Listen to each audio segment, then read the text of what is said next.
Hello everyone, welcome to Tarot on Purpose, and thank you so much for stopping by for this monthly moon cycle reading. This month we're covering a blue moon, very special moon. Blue moon happens only once every 2.5 years or so. The moon cycle starts with the new moon in Leo, August 15 or 16, continues through to the full moon in Pisces on August 30 or 31, and follows through until September 14. This blue moon cycle is all about dreaming big, thinking about the unexpected, thinking about how to make the impossible happen, but it's also a lot about reconnecting, remembering, reflecting, building resilience, planning for the future. And since blue moons only happen once every 2.5 years, I think it's kind of cool maybe to think what you would like to bring into your life over the next 2.5 years or so until we have another blue moon. So for this reading, we will have 3 cards to choose from as usual. It's a blue moon. I was called to take the blue crystals out of my crystal deck, and these are the 3 that came out for each pile. I will be doing an overview of the moon cycle using an extra deck, adding in the Moonology manifestation cards because they give signs with the phase of the moon. So I'm adding that as a separate section, but I will also use some of the oracle cards in each reading, so you don't necessarily have to watch the overview of the moon cycle if you don't want to. So for this reading, we have 3 piles to choose from. For pile 1, we have number 29, reduces to an 11. We have Scorpio on there. We have the shaman and the water element. And the crystal card that came out for this pile 1 looks like this.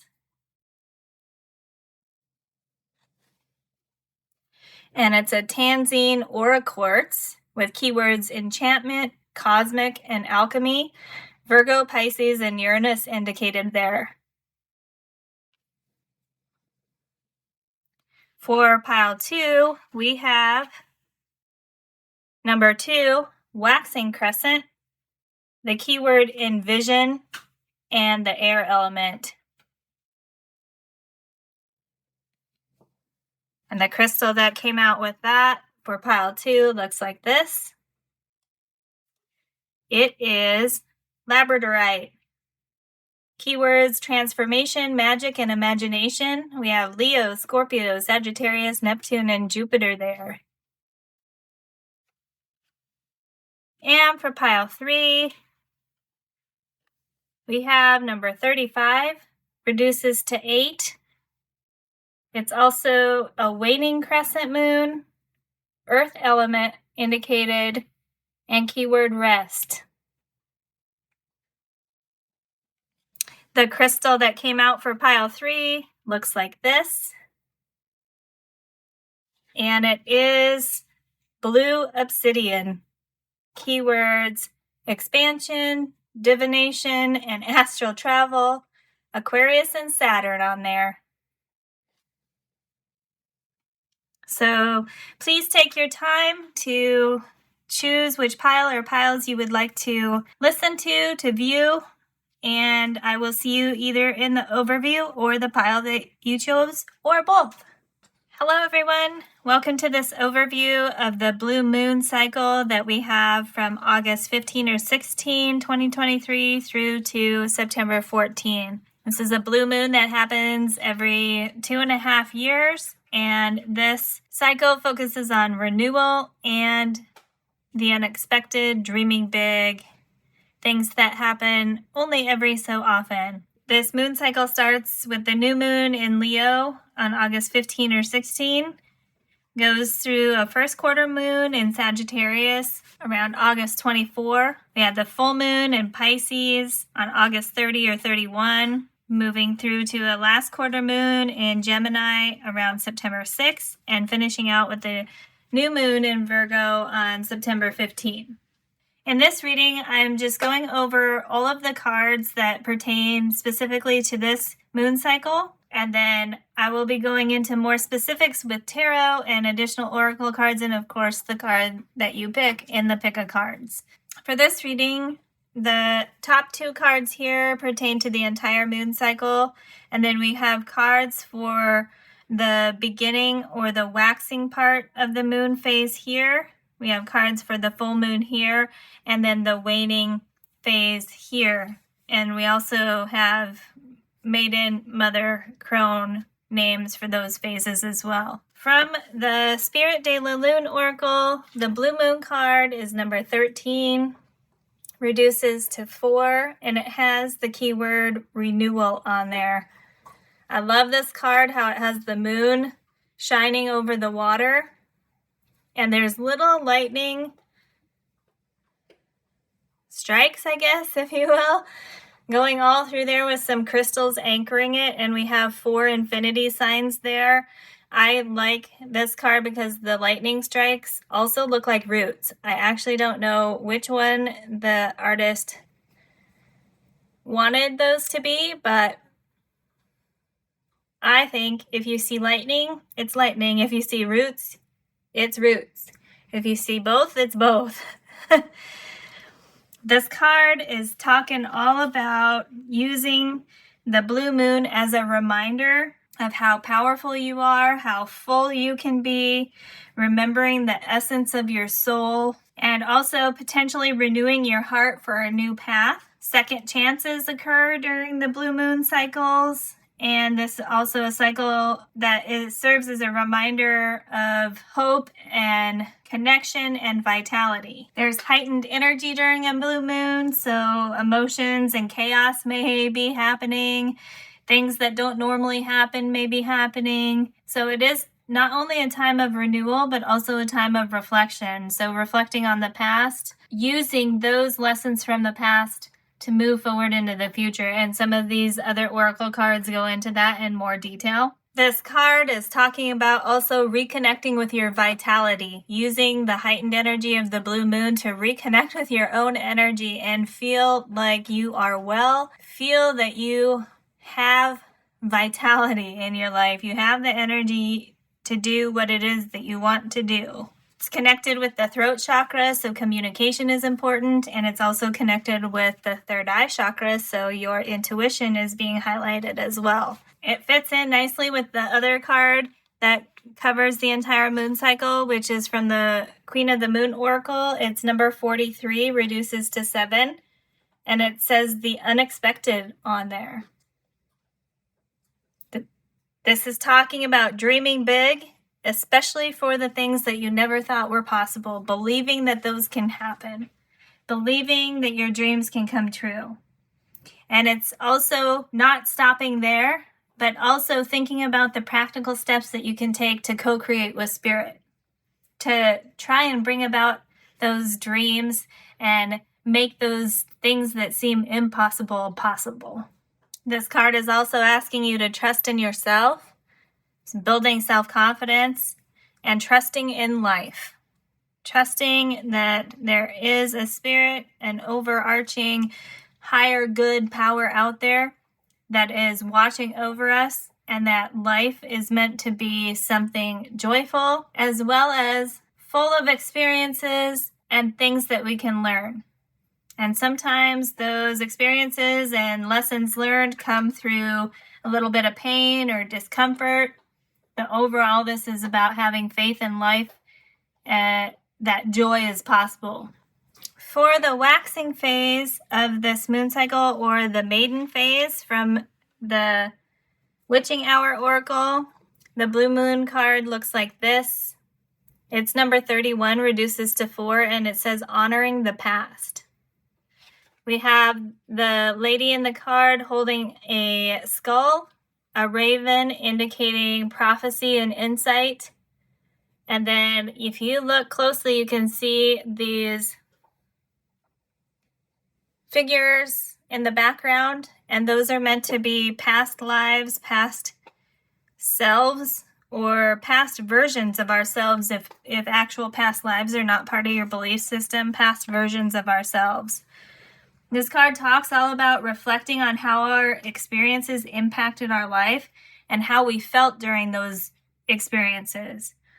Honoring the unenlightened you, it says, If you're coming to this reading, you're going through some form of enlightening. The unenlightened you before you knew that there was a spirit you could connect to, or before you felt your connection to spirit. Remembering that phase of your life, because there are still many, many people going through that phase, and I think that really helps us to relate to people who are not necessarily on the same spiritual path. It's just like the blue moon that is rare and uncommon. Not everybody is on a spiritual path that's here on earth. I think it's very evident how there are some people that are very focused on just being in the material and living life on earth, which, that's part of their journey. That's the path they're on. And I think remembering that not everybody is on a spiritual path will help us connect with them more deeply, with compassion and understanding. The waxing phase of this moon cycle starts with the new moon in Leo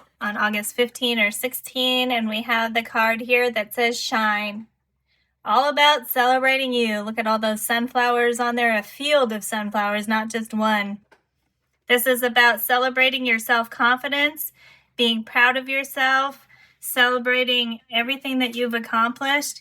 And I like how it ties in nicely with the overall feeling from this card here for the whole moon cycle about trusting in yourself and trusting in life. That very nice alignment with the new moon, starting off this blue moon cycle being in Leo. This card is talking about making sure you're taking time to take care of yourself. Self-love could be a good thing to work on. Self-care during the new moon phase, new moon portion of this cycle. It says, love yourself and step into center stage.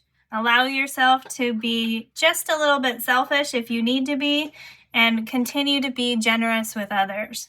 Celebrating how great life is with everything that you are blessed with and the connections that you have, and celebrating the blessings that other people have and what they've accomplished as well. All about feeling good, celebrating yourself, celebrating others, being proud of yourself, believing in yourself. And the guidebook for this card also says that the new moon in Leo happens when sun and moon are sharing the same degree in Leo, and they know that everything is amazing.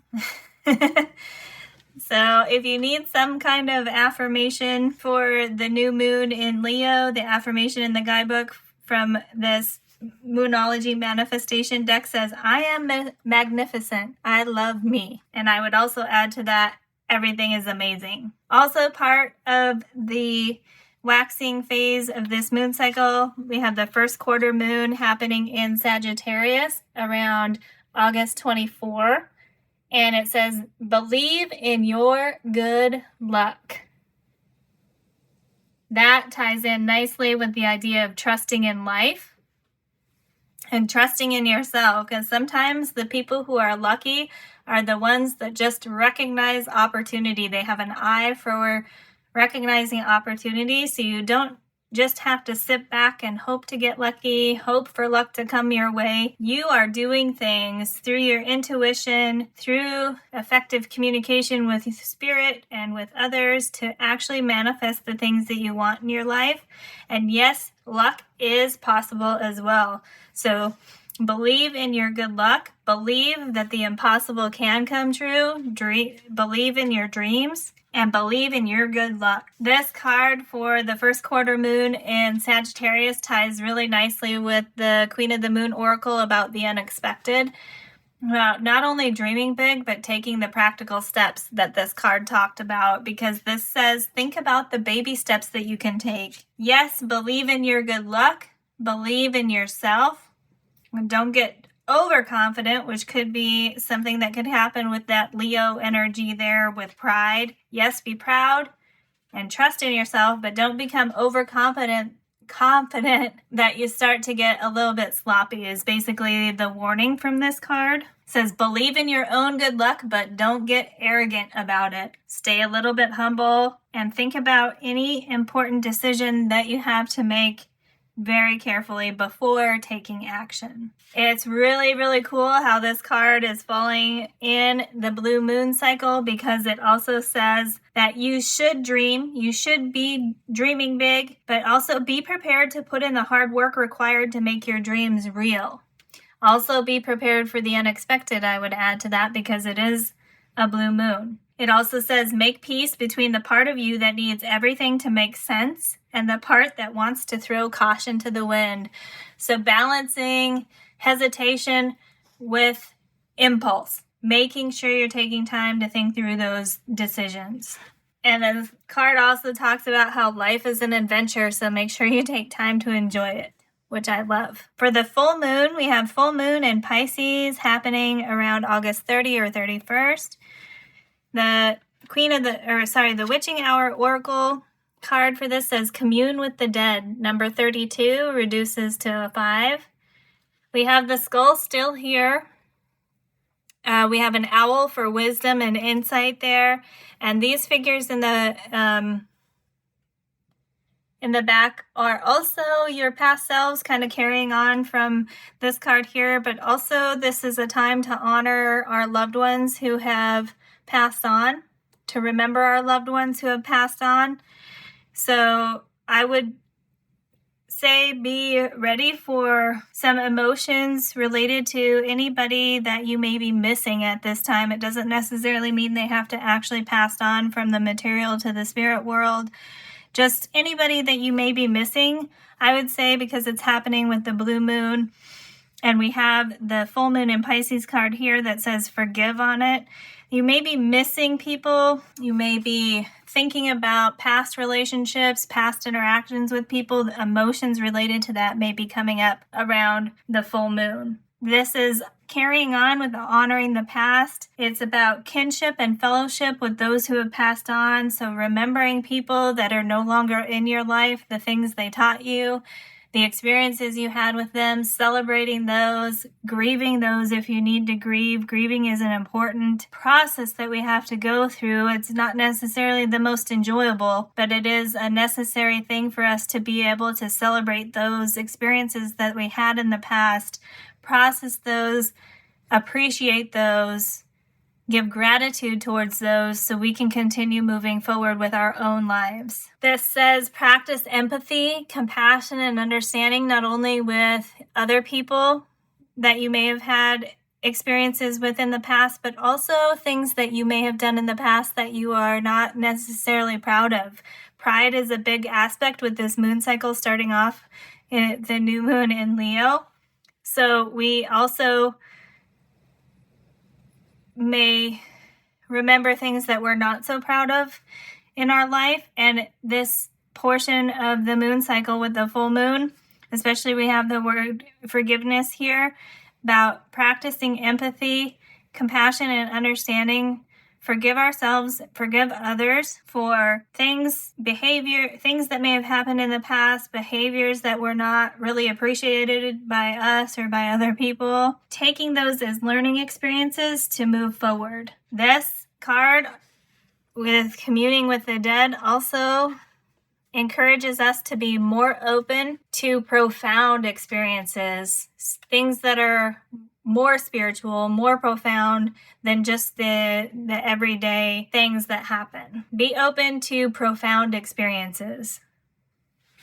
This is what the full moon in Pisces card looks like from the Moonology manifestation with the keyword forgive. We have the 2 fish there, look like koi fish, and also there's a diamond pattern there. I want to show that to you.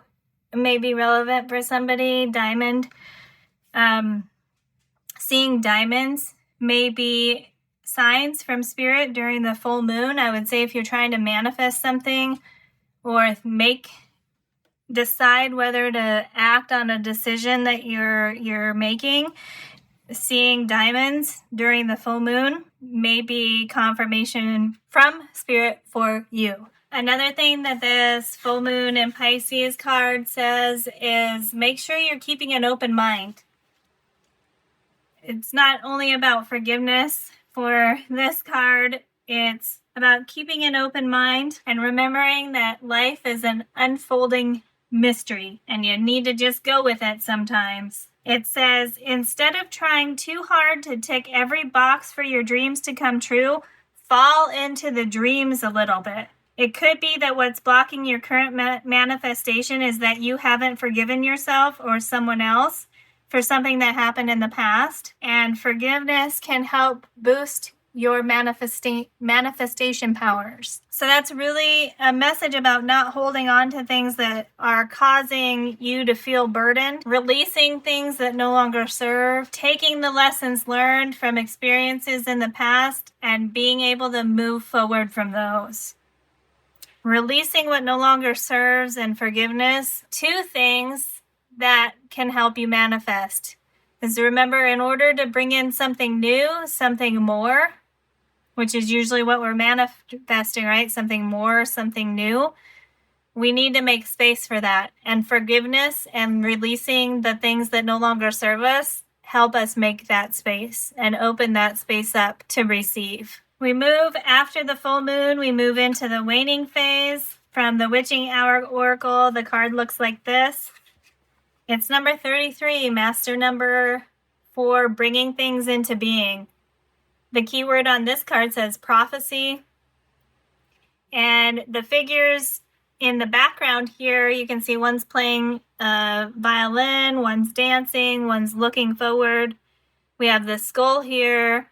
The figures in this card, whereas in these two, it was about people who have moved on, loved ones we've lost, or our own self who we used to be. The figures in the background of this card are indicating our future selves and who we want to be. I say selves because we don't have to be just one thing, right? We don't have to limit ourselves by putting us only into, well, this is my future self.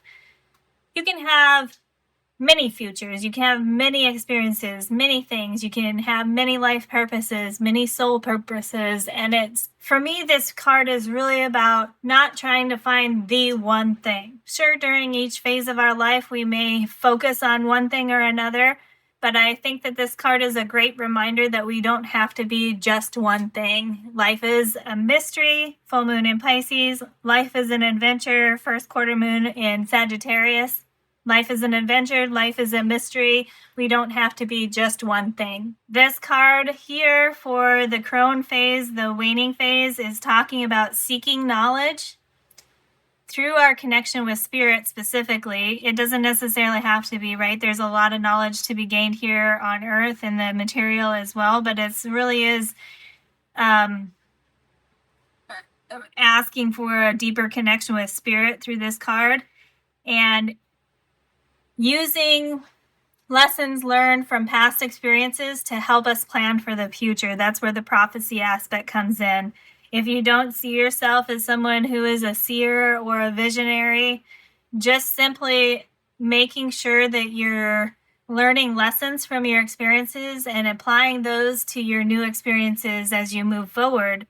That way you're not repeating the same thing over and over again, and you're able to move forward more confidently without fear. Also, by doing that, this card stresses that you can anticipate possible outcomes. So this is a lot of heavy remembrance, reflection energy with the blue moon cycle. And then this brings in the aspect of using all of our past experiences, everything we've learned to help us anticipate possible outcomes so we can make good decisions about what baby steps, what practical steps we can take that will be most likely to lead us to the life that we're trying to create for ourselves.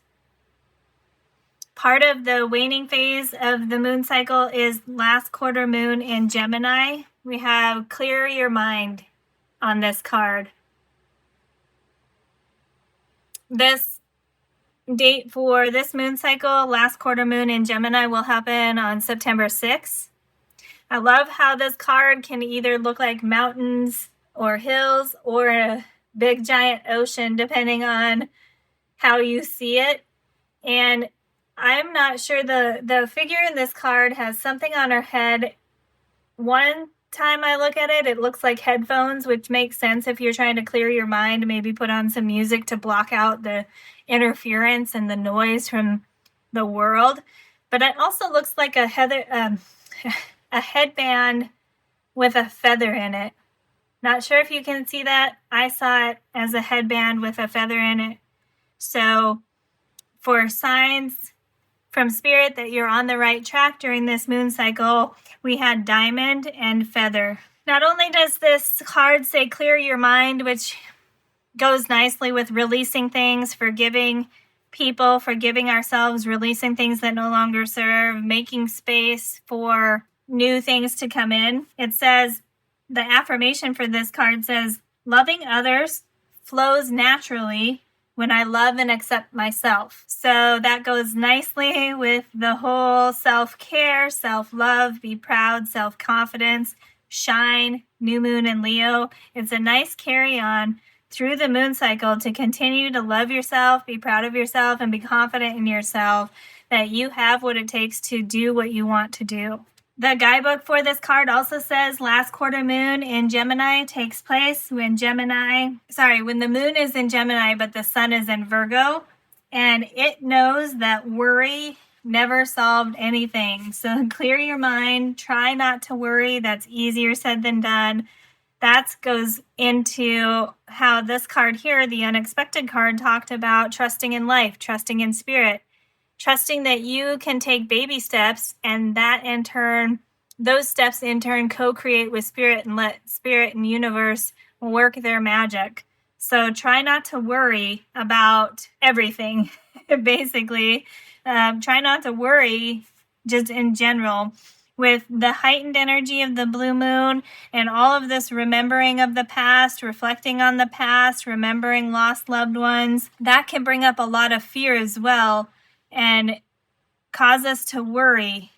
You know, I think a lot of us have a fear or worry about the past repeating itself, and maybe we've been hurt or we've made mistakes and we just don't want that experience again. So that when we don't have a solid foundation or trust in ourselves or trust in spirit, those feelings of not wanting the past to happen again can create fear and block us a little bit from moving forward by playing it a little bit too safe sometimes. So that's another thing that I'm getting from this card is trust that you are doing the things you should be doing and you're taking time to make good decisions, and then trust in yourself that you can create the life that you want. You can move forward.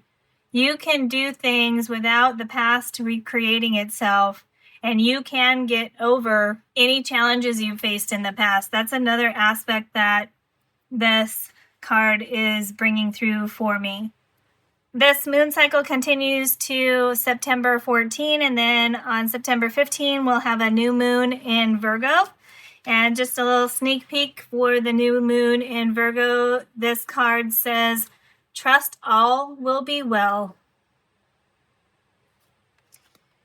So we won't go into that until the new moon in Virgo actually happens for the next moon cycle. So I hope you have enjoyed this overview of the moon cycle, and I will see you in the pile that you chose for more specific messages. If you're not going to pile, thank you so much for listening.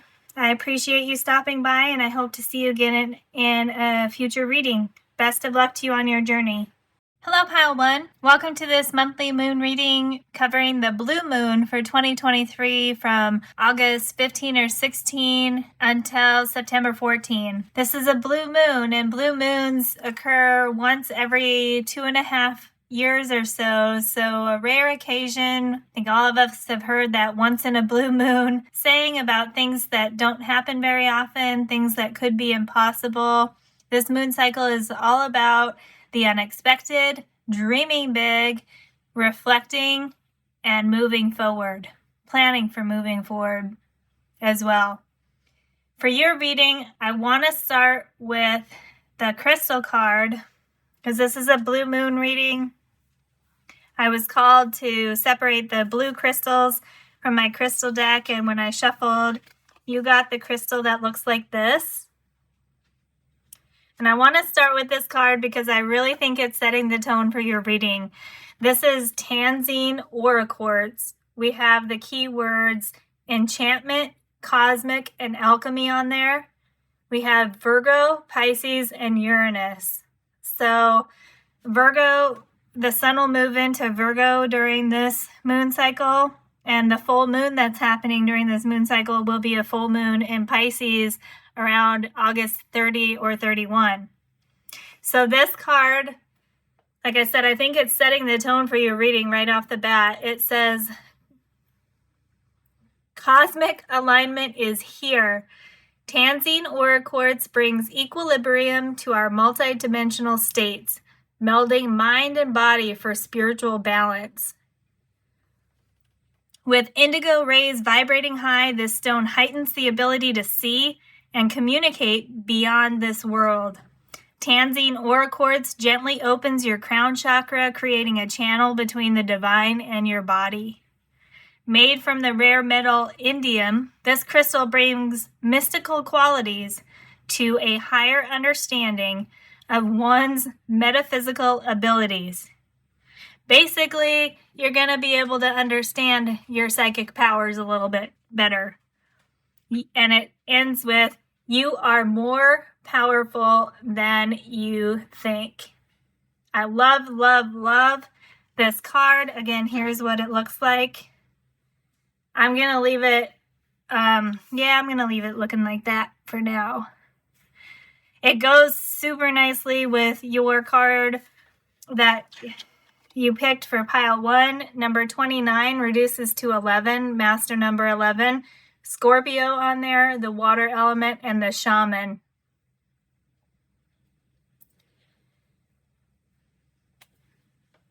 "11" as the master number reduces, the 29 on your card reduced to 11. 11 as the master number is all about being the visionary. And this Tanzine Aura Quartz connecting you to cosmic, multidimensional realms, connecting you to spirit. This shaman card, the Scorpio card, talks about you being at a time of heightened emotions and heightened sensitivity. It also talks, because it's ruled by Pluto, and Pluto rules the underworld, it's talking about you'll be deeply connected with your shadow during this time. And I love how this crystal card came out to balance with the cosmic celestial energy. So your Scorpio card, underworld, this Tanzine Aura Quartz, cosmic world, cosmic realms, cosmic whatever, the cosmos, the universe. So you're deeply connected on all levels during this time, pile 1. This Scorpio card also says that you may feel a deep connection with ancestors and guides. So that connection with ancestors fits in super nicely with the overall tone of this reading. These cards here go through the moon cycle in general. I did do a separate moon cycle overview before I did the piles for this reading. So if you're interested in more information on the moon cycle, feel free to check out that overview. For these cards, I am going to talk about the moon cycle in general, but try to specifically tie it to the meaning coming out from the cards that drew you here.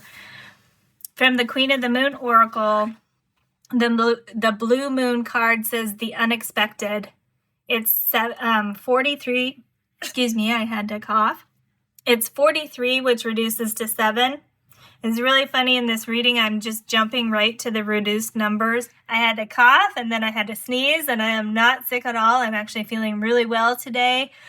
So we have a lot of throat chakra connection during this blue moon. Not only is it blue, and blue is a throat chakra color, but a lot of the crystals that match with this, especially sodalite here, is all about communication. And then I had to sneeze. So I don't know what's going on with those things with me coughing and sneezing, but something's going on with that. That happened when I picked up the unexpected card here. So for you, pile one. I really think the idea of a blue moon being a rare occasion and things happening that don't happen a lot, things that rarely happen, things that are uncommon. I really think that that is going to be highlighted for you during this moon cycle.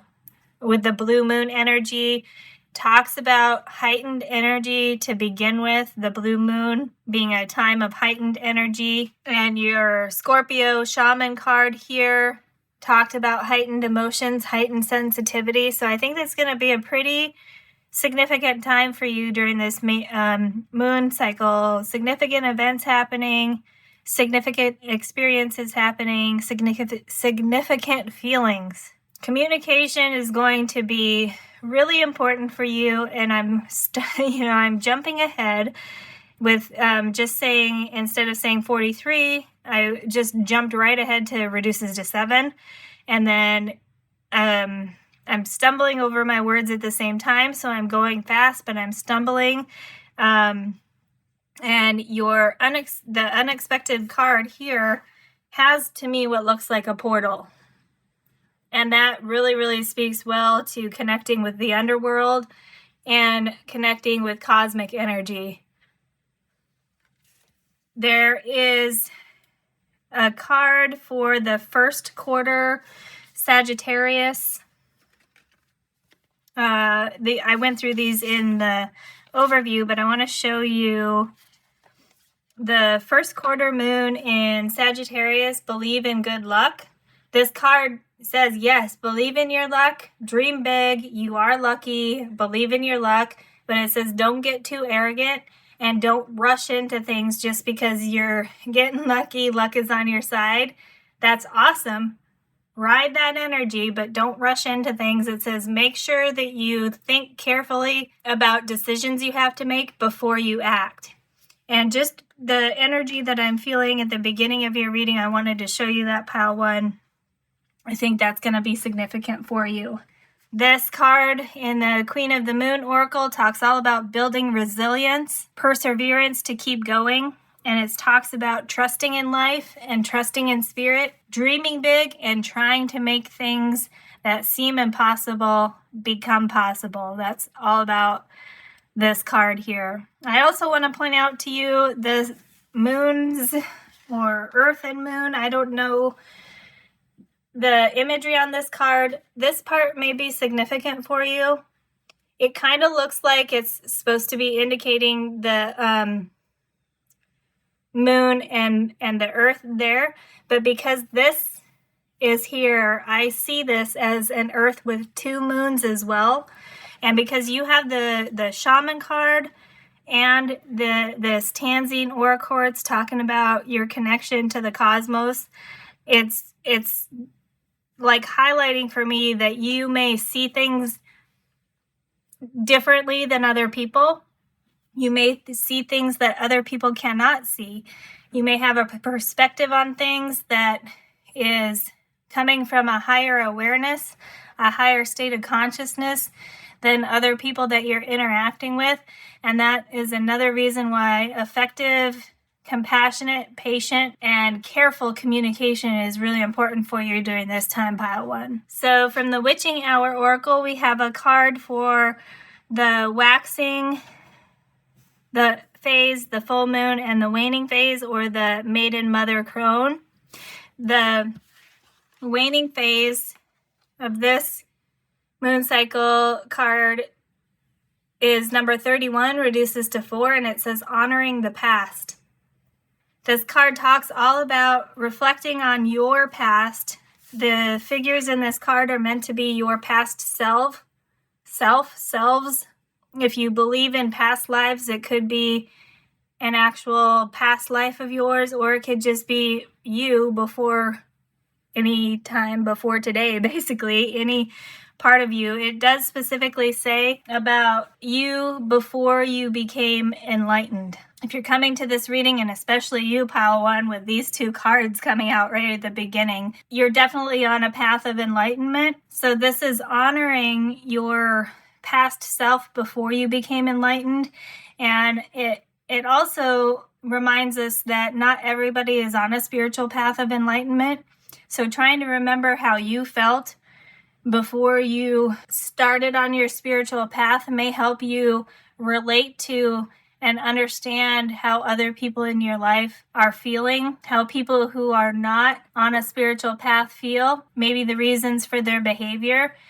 And as we move into the full moon phase or the mother phase, the card here for the blue moon is number 32, reduces to a 5, and it says commune with the dead. This is talking about using the full moon time, which for this cycle is around August 30 or 31. It's also a super moon, a super blue moon. Very cool. This talks about remembering your ancestors, remembering passed on loved ones, remembering people that you miss, reflecting on your experiences with them and how that impacted you and made you feel. For you, pile 1, I really think the connection with ancestors is really relevant. People who have passed on from the material to the spiritual, connections with them may be really significant. Your emotions about missing people, grieving for people, just being sad about people who have passed on. I think that's going to be heightened for you at this time, pile 1, because your shaman card really talked about connecting with your ancestors as well. So this talks about using this time as a time of connection with them, not focusing on the sadness of having lost them, but focusing on the good experiences you had with them, the things you learned from them, the things you dreamed about together with them, because they now exist in the spirit world and they can continue to help you even though you're still here on earth. They can continue to help you. We did have the idea of something unexpected, something rare and uncommon happening for you during this moon cycle. So for some of you, it may be tapping into some kind of mediumship ability, the ability to communicate with spirits of passed on loved ones or people who have crossed over from the material to the spiritual, especially because this crystal card here talked about opening up your metaphysical abilities. Mediumship and speaking with spirits is part of that. Don't be scared about it. It's all about compassion and understanding and empathy and fellowship. Fellowship was mentioned, a keyword in the guidebook for this full moon card. So that's fellowship with spirit, fellowship with the spirits of ancestors. And I really think that's going to be significant for you during this time, pile 1. For the waning phase or the crone phase, it's number 33, prophecy. The third eye is highlighted here. For this moon cycle, the focus areas are third eye chakra, so your intuition, and your throat chakra, so communication, which we already talked about. And the figures in these cards that are in the background are meant to be past selves, who we were before today, or even passed on loved ones. But the figures in the background here, the artist is representing our future self, our future selves, right? Because we don't have to be just one thing. You have 2 master numbers in your reading, pile 1. Your 29, Scorpio, the shaman card, reduces to 11, which is the visionary. And then the 33 on this prophecy card for the waning phase of the moon cycle is a master number for bringing things into being. And then you have the 43 there reducing to 7, which is a highly spiritual number. So, wow, pile 1, I think it's going to be a really profound time for you during this moon cycle. It's super exciting. These moonology manifestation cards talked about remembering that life is a mystery and life is an adventure. The Sagittarius energy for the first quarter, which would actually be in the beginning phase of the moon cycle, remembering life is an adventure, and full moon in Pisces, remembering that life is a mystery. So it's all meant to be good experiences for you. Emotional, chaotic, challenging, maybe, but overall positive and good for moving you into living a more profound life is really the theme I'm getting from this reading, pile one. And then from the Spirit de la Lune Oracle, the blue moon card for this is number 13, and it says renewal on there. We have 4 infinity symbols there, reminding us that life goes on, life is infinite. There's 4 there that could also be seen as 4 eights. 8's a number of abundance, hard work, success. And then we have these little lightning strikes that also look like roots to me. So I'm not sure yet with your reading if I think those are more roots or more lightning. They could be both. And then I also love the imagery on this card. How the moon is kind of floating on the water there. It could be just making a horizon, but I love how it looks like the moon is actually floating in the water.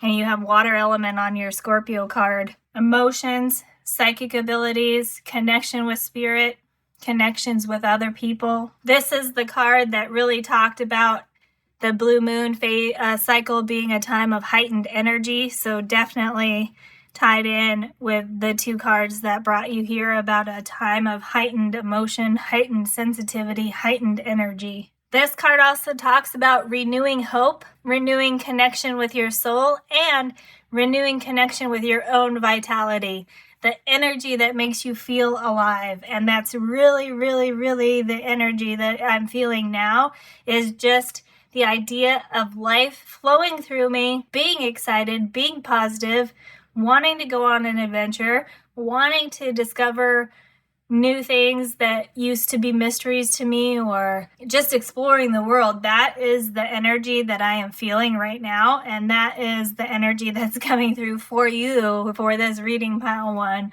So I really think that is the overall tone of your reading, the overall tone of this moon cycle for you, and what the blue moon is bringing in for you. So let's get some specific information for you from the tarot. We're using the Tarot of the Dreams. When I was shuffling this before I started the readings, the Tower card showed.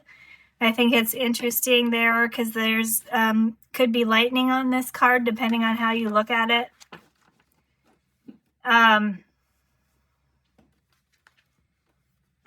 And there's usually lightning on Tower cards, and we had the idea of something unexpected happening, something uncommon, something rare, not unrare, happening for you during this time. So that is just planning ahead so that you're ready to deal with anything unexpected.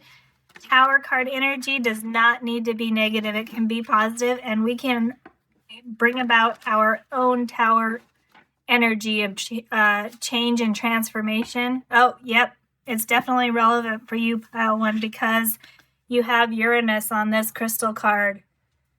And that can all be about transformation, unexpected transformation, and big changes. So as I was shuffling, I was reminded that the Tower card had showed itself.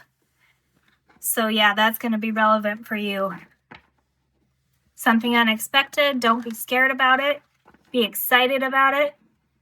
Some new adventures, some new mystery to explore. These want to come out first. We have the 4 of Cups. Moon and Cancer energy on there. Definitely water energy coming through again with Cancer being on there. And then the Cups, obviously. And then the Cups in this deck are held up by mermaids. I'm going to move your crystal there. And the 4 of Swords. We have Jupiter and Libra energy on there, all about rest and reflection. Goes in nicely with the idea of reflecting on the past here.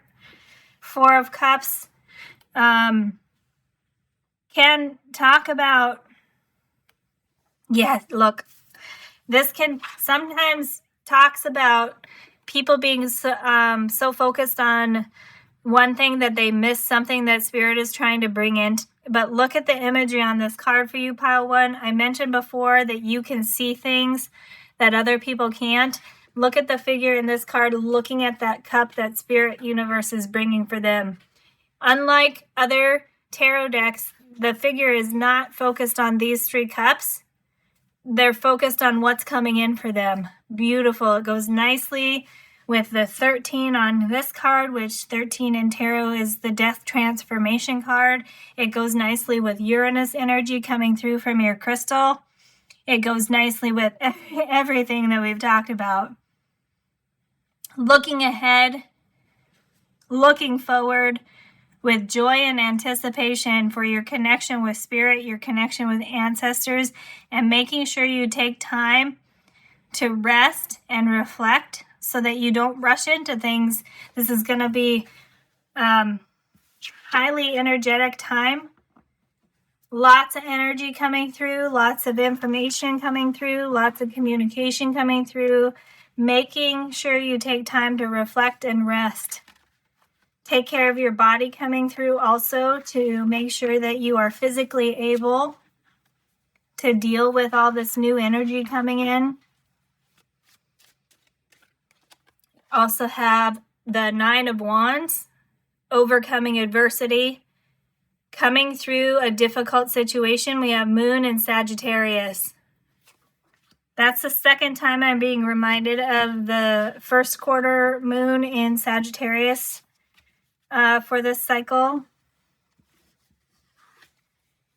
So let's just bring this out. This is dream big, believe in your luck. It's a lucky time for you. Yes, luck twice. You had luck on this card. Luck, Jupiter on this card. Jupiter is a lucky planet. And the Moon in Sagittarius with the 9 of Wands coming through. Again, to remind me of this card, believe in your good luck. Ride that wave, but don't get arrogant about it. And don't rush into things and go so fast that you potentially make mistakes. Yeah, beautiful cards coming out for you, pile one. Luck is on your side. What did this say? Cosmic alignment is here. Yep, cosmic alignment is here. It says so at the beginning. Cosmic alignment is here, and then it ends with you are more powerful than you think. If you take nothing else from this reading, take those two things. Cosmic alignment is here. You are in tune with the universe. The stars are aligning to help you, and you are more powerful than you think, pile one. It's beautiful. All of these cards tell me that and agree with that. This may become one of those readings where it just keeps saying it over and over again because it really wants you to believe in what it's saying. You get the Wheel of Fortune coming out in reverse. The whole deck is not reversed. So Wheel of Fortune, this is what it looks like upright. We have Jupiter on there again. Timing, important for you for some reason. It's coming out in reverse.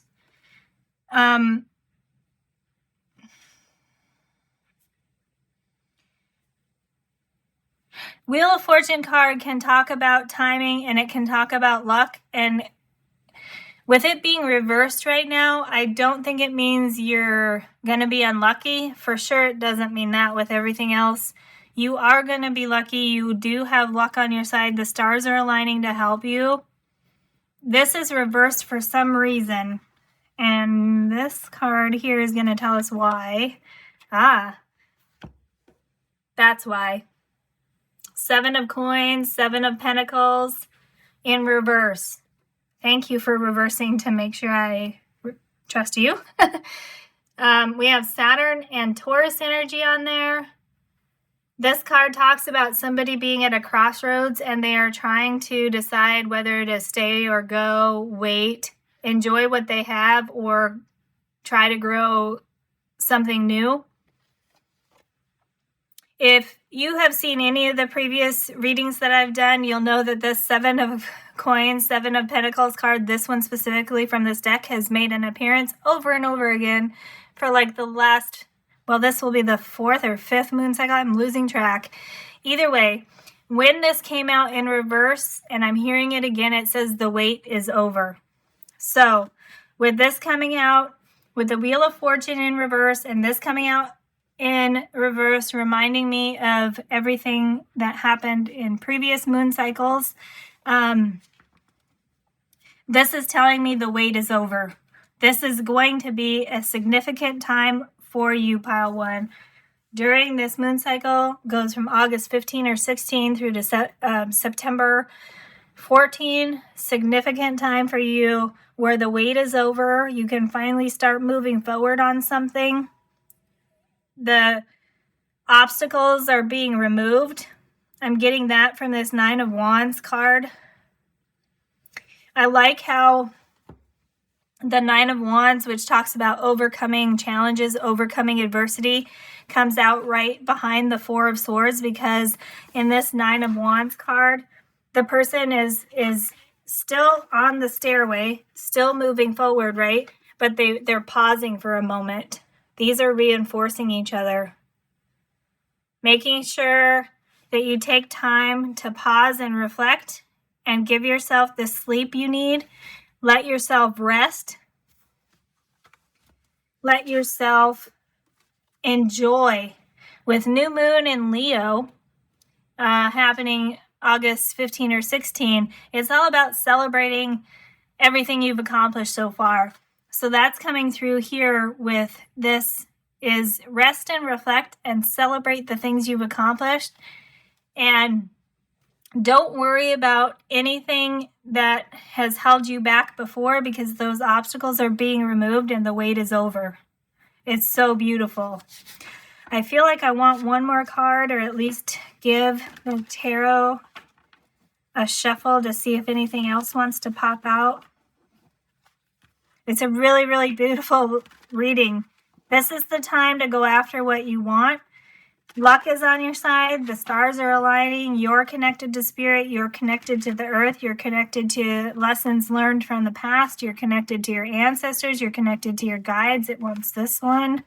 Two of Coins. Another Jupiter. Jupiter and Capricorn on there. Capricorns are the hard workers of the zodiac, the successful achievers, and you got Jupiter on there. I just got done saying that you're going to be able to do what you've been trying to do for a long time, or at least I thought it. Not sure if I said it, but this Jupiter and Capricorn coming out with those Two of Pentacles, definitely confirming that. It's such beautiful energy, pile one. I wish that you could be in the room with me and feel this feeling. I think that's what's coming for you. Honestly, it's a beautiful, beautiful reading. 3 Jupiters. Luck, luck, luck, expansion, growth. Two of Coins traditionally can talk about balancing things as well. And in this case, if you've been struggling with trying to find some kind of balance, we have Libra on here, which is also balance. And the Two of Pentacles being perfectly balanced here. You're going to find a way to balance things that may be competing and seemingly working against them each other at this time. But this moon cycle is going to be a time of resolution, of solutions coming through to help you find that balance.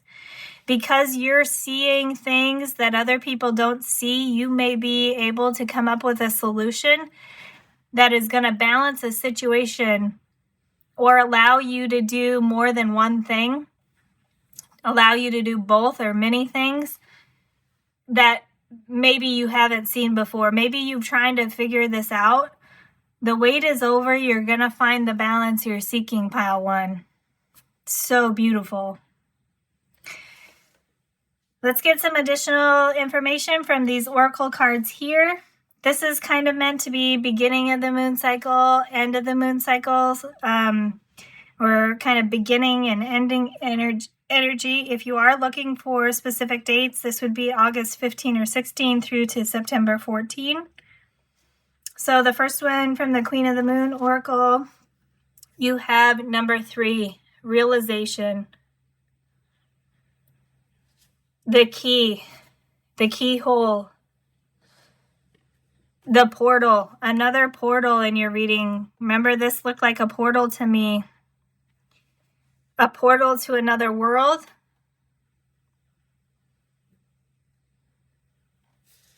You seeing things that are not obvious to other people. You seeing things that people can't even imagine. And you're going to realize something about yourself. I think you're going to finally realize how powerful you actually are, pile 1. And the crystal that goes with it looks like this. It is citrine. Yep. Okay. Creativity, happiness, and manifestation. This is a lucky stone. It's a time of luck for you, pile 1. Stay clear-headed and try as hard as you can to keep your emotions in check so that you can ride all this lucky energy that's coming through to co-create with spirit and bring about the things you're trying to manifest without making hasty, impulsive decisions or actions that may cause unintended consequences or kind of just mistakes that could have been avoided. So it's like, yes, enjoy this lucky time, co-create with spirit, ride the wave of luck that spirit is bringing in with you, but don't get careless, don't get reckless, keep your head about you, and make sure that you're still moving forward with purpose and intention. Creativity, happiness, manifestation. We have Aries, Gemini, Leo, Libra, Sun energy on there. It says a powerful and energizing stone, citrine derives its warmth from the rays of the sun and shines positivity wherever it's needed. This is talking about the new moon time frame for you. I love how it came out at the beginning of your reading because we have new moon in Leo that's just all about happiness and joy. And it says shine. Celebrate your life, celebrate yourself, celebrate others, celebrate everything that you've accomplished, celebrate everything that other people have accomplished. This is beautiful. A very positive time for you, being reinforced with this card and the shine on the Leo. Don't let anyone dim your light, and don't dim your light for anyone during this time. You are strong, you are powerful. Good things are meant for you. You know what you're doing. Stand up for yourself. Be the lion, be the Leo. Take center stage. Be a little bit selfish if you need to. It came out in one of the cards. I think it was this new moon in Leo. Still be generous to others. Still be compassionate, kind, and understanding. But this is a time to really celebrate everything you've accomplished and celebrate your own personal power, pile 1. This says, like vitamin C for the soul, citrine works its magic on both physical and emotional levels, transmuting negativity into light-filled vibes and positivity. A great stone for enhancing one's prosperity as well. Wealth, money coming in for you. Citrine magnifies your creativity to inspire manifestation. Known as the light maker, it encourages fresh beginnings, new ideas, and living life to the fullest. Accept the abundance that is coming your way. Love it. Be ready to accept abundance, pile 1. That is one reason why this reflecting on the past and letting go of things that no longer serve you came through in the full moon phase, Pisces. Forgiveness, that this is like, take time to rest and reflect, honor the past, but don't stay stuck in the past. Because if you hold on to things that are no longer meant for you anymore, you're just supposed to move past them, you're not open, you don't have the space to receive the things that are trying to come in for you, and that's what's being reinforced by these cards here. And then towards the end of the moon cycle, we have balance. Wow. Number 19 reduces to 10, 1 or 0. Balance. Look at that. You have Libra here. Rest in order to balance yourself. And then you have the 2 of Pentacles, two of coins here about balancing. Balance is coming for you. You're going to be able to do everything you want to do. There's going to be a way to not have to pick one thing. You can do it, pile 1. You don't have to pick one thing. That's coming through really strongly from this overall energy of the moon cycle. You don't have to pick one thing. You will be able to find balance. You will be able to find a way to accomplish everything you're trying to accomplish, experience everything you're trying to experience. You're going to be able to find a way to balance. That's balance in relationships as well, so that relationships are healthy and everybody is giving and receiving in a balanced way. It's just, the words just keep coming out, balance, balance, balance. I mean, there you go. And the crystal supporting that looks like this. Beautiful. Looks like a full moon to me. And it's the moonstone. Nurturing, divine feminine, intuitive, Cancer, Libra, Scorpio, moon. That I was just thinking it goes nicely with the Cancer card that came out. Cancer, moon energy there. The nurturing. Cancer can also talk about your home life. And I had just brought in the idea of relationships here. So balanced home life. This has been really heavy about connecting with spiritual energy. And then we had the earth energy come in here. So this, this is going to be, okay, let me slow down just a minute here. This energy is, pile 1. Yeah, you're going to have to purposely take time to pause and reflect, because this energy is so easy to get carried away with and just keep going. I'm having to really work to ground myself so that I can tell you everything that's coming through. So, all right, on the spiritual side, all this connection with spirits potentially through mediumship, all this divine cosmic power energy coming through, shadow aspects arising maybe.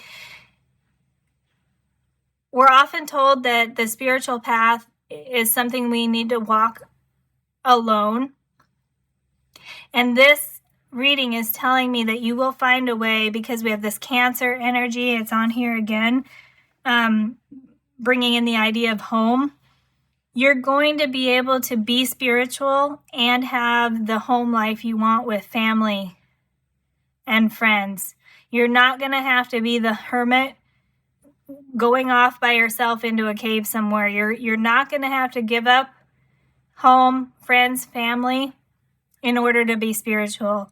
And likewise with the earth energy, you're not going to have to give up your home life in order to be successful in job, career, making money, doing things you want to do, accomplishing things. You're going to find that balance. It's coming for you.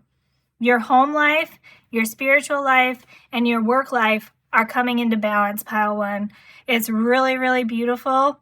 Believe in the impossible. It may have felt like you couldn't do both. You couldn't have happy home life and the job. You couldn't have happy home life and be so spiritual. This is saying there is a way that's coming. The solution is coming. The wait is over. The balance in order to have all of those things is coming for you, pile 1. It's really, really, really amazing and awesome.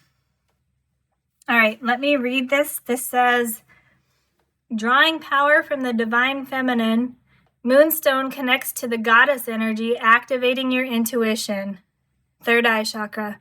Moonstone can boost clairvoyant gifts and metaphysical powers, asking that you trust in the unknown beyond what you can see in this realm. The reflective nature of the crystal is much like the moon phases themselves, a cycle of change from new beginnings to full release. Moonstone balances Moonstone balances masculine energy with the feminine touch, teaching the art of receptivity and serendipity. It is especially potent during the waxing moon. Cool. All right, so we were looking for indications of timing. This is waxing, so this is the waxing phase, right? It says especially potent during the waxing. That would be the beginning phase. So August 15, 16 through to the full moon, August 30, 31. Connecting masculine and feminine balance, balancing those. Serendipity on here. Serendipity talks all about the stars aligning to give you what you want, to move you along your path. Give you what you want. Yeah, I was going to dilute that message a little bit, but no. You're going to get what you want, Pile 1. I'm being really, really strongly guided to not dumb this down, not dim this down. You're going to get what you want. Whatever energy is coming through for this pile's reading wants you to believe you're going to get what you want. It's going to be possible to do everything. That's amazing. That's really cool. Don't doubt it. My own wanting to kind of like give other options, like I just can't. I can't even find the words to say that right now. It's like you're going to get what you want, and that's the message. That's so amazing. You're going to get what you want. Do I even need to tell you how cool it is? You got 2 cards here talking about increased metaphysical powers. Wow. You're a wizard, you're a witch, you're a fairy, you're a whatever metaphysical being you want to be, Pile 1. That's coming through. You're the shaman. You're the medium. 2 cards coming out in your reading talking about enhanced metaphysical abilities. You're psychic. You may not know it. You're going to realize you're psychic during this moon cycle. You're going to get in touch with your psychic powers in a more profound way than maybe you have before. Yeah, very, very, very clear messages coming through. It's not letting me say a bunch of options, like it's not letting me say for some of you this, for some of you that, maybe this, maybe that. It's like you're psychic, you're going to get what you want, you're powerful, you're going to step into your power, you're going to get everything you want, you're going to find the balance you're seeking, the wait is over. That's the message, Pile 1. I love it. Yes. Yes, yes, yes.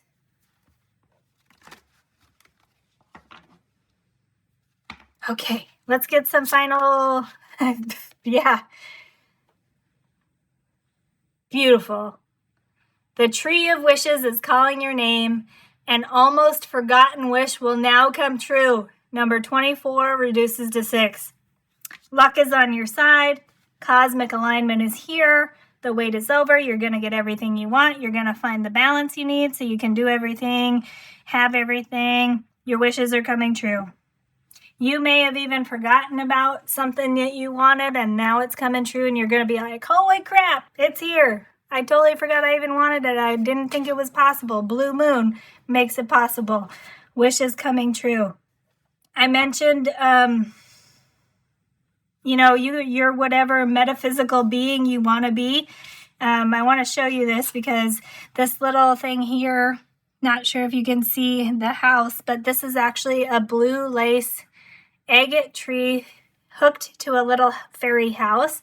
And this is from my fairy garden. And I love how it's a tree in a house. It's a fairy tree. Fairy and fae energy may be significant for you in some way, Pile 1. I'm even saying just believing in fairy tales coming through, and any stories that you used to read or movies you used to watch that involved fairies in them. Maybe re-watch those, reread those to get some specific messages for your situation. This is a general reading, but it's saying you can get, it's really certain energy coming through.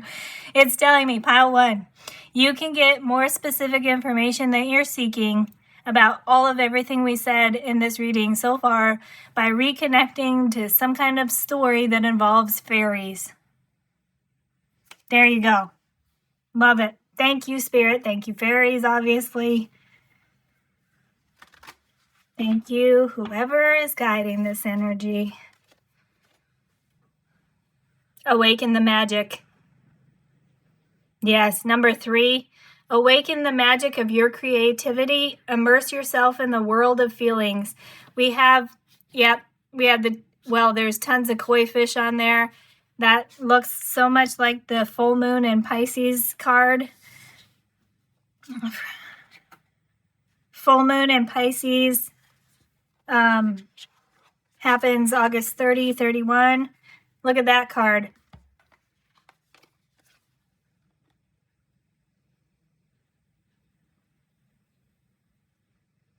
This is, we had this citrine here saying your creativity and imagination are heightened right now. The solutions are going to come to you. Reconnecting with your creative side will be helpful for that, pile 1. And then this is the full moon Pisces card. I didn't bring it out, but I referenced it earlier. This is the card that was talking about releasing things that no longer serve, because forgiving yourself and forgiving others is something that helps open space for manifestations to come through. You have to have space for new things to come in, and forgiveness is something that makes manifestation more powerful. That's what this card says. And awaken the magic, your magic, pile 1. Awaken the magic of your creativity. Immerse yourself in the world of feelings. Yeah, feelings came out from the beginning with Scorpio. Magic feelings coming through. It's so awesome, pile 1. I love this reading. I love this reading. It's awesome. I'm going to get you 2 things I have to show you. I'll be right back. All right, pile 1, to end your reading, I want to show you these other 2 cards. So I did a reading a while ago. I think it was a Spirit Animal Guides reading where I had 2 cards for representing the animal spirits coming through, and there was one pile in that reading that got these 2 cards, 2 koi fish. And it was the same kind of energy. If you feel called to check out that reading, please do so. And if you go to the pile where these 2 cards come out, this is like mega confirmation for you. If you haven't checked out that reading, this may be, or if you, oh my gosh, see this energy, you got to take time to slow down, rest, pause, reflect. Don't run up those stairs. See these messages, this energy, it's getting away from me. It's really, keep your head about you during this time. Pile 1, it's really easy to get carried away. So take time to rest and reflect. So if you haven't checked out the reading, this may be your call to do so. If you have checked out the reading and you went to that pile where these 2 cards came out, then this is mega confirmation for you. Let me show you these cards. The first one said abundance. It has water and air energy on there. No. Yeah, water and air. So emotions and thoughts move with the flow of abundance around and through you. And the other one is number 36, reduces to 9. Koi fish spirit, there is always enough. So this is cool. Look at all these fish. Look at all these koi fish. Magic, open to receive, to manifest, creativity. There's always enough, abundance. Like, I can't even put these cards out proper to show you how awesome it is. I can. There's always a way. Here you go. Can you see them all? Yep. Give us some space. Make some space. Okay, yeah.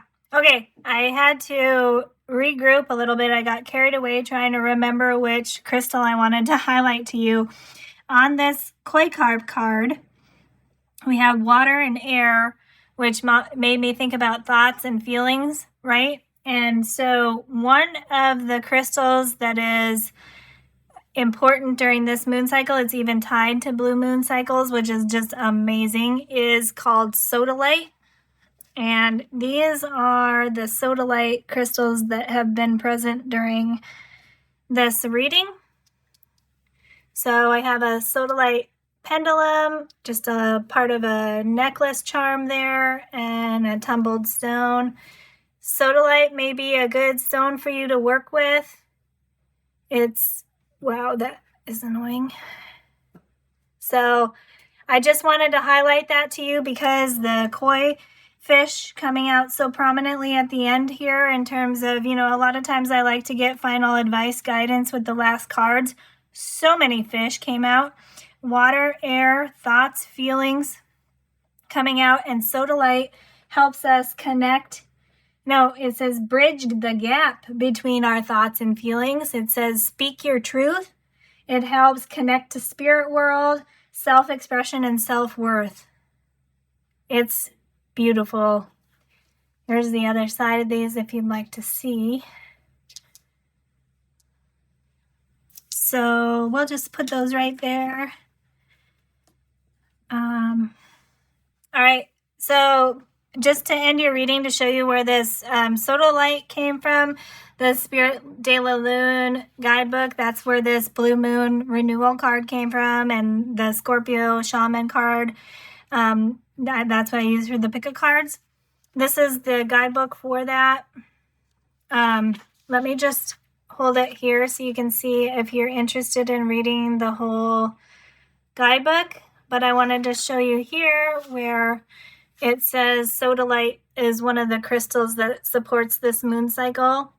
Also blue lace agate, so that's what made me bring in this fairy tree. This tree in this fairy house is the blue lace agate that I have. Other crystals that are mentioned in here that I do not have are angelite, aqua aura quartz, and celestite. I don't have any of those, but if you feel called, those may be something helpful for you. And here is the rest of the guidebook again, in case I didn't show it to you very well, because I am full of energy.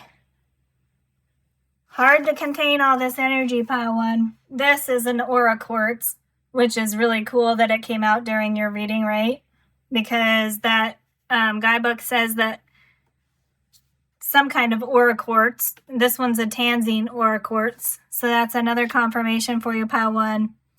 Amazing reading. I'm proud of it. I'm embracing that new moon and Leo energy. I am proud of this reading. I am proud of you, Pile 1. I want you to feel this energy. This is your reading. This is here for you. Take this time to do what you want to do, accomplish what you want to accomplish, believe in your luck. The cosmos is aligning for you. Spirit wants to co-create with you. It's gonna be amazing, Pile 1. Yeah, wow, it's so cool. Okay, thank you so much for stopping by. Thank you so much for letting me experience this energy. Of course, the readings come through me to you, and that's why I get to experience this energy. Let me know in the comments what resonates with you. Let me know what happens with you. Let me know if the wait really was over for you. I know we'll probably have to wait till the moon cycle's over. Maybe not. The wait's over. So let me know how this resonates with you, Pile 1. I want to know. It's super exciting. I love, love, love this reading. Thanks for spending time with me. I wish you the best of luck on your journey, and I hope to see you again in a future reading. Hello, Pile 2. Welcome to this monthly moon reading for the blue moon cycle. I paused there for a second. I'm not sure if you saw that on camera, but pretty much every light that's on in my room right now just flickered. This is the blue moon cycle. We have a blue moon once every 2.5 years. And this blue moon cycle starts with new moon in Leo on August 15 or 16.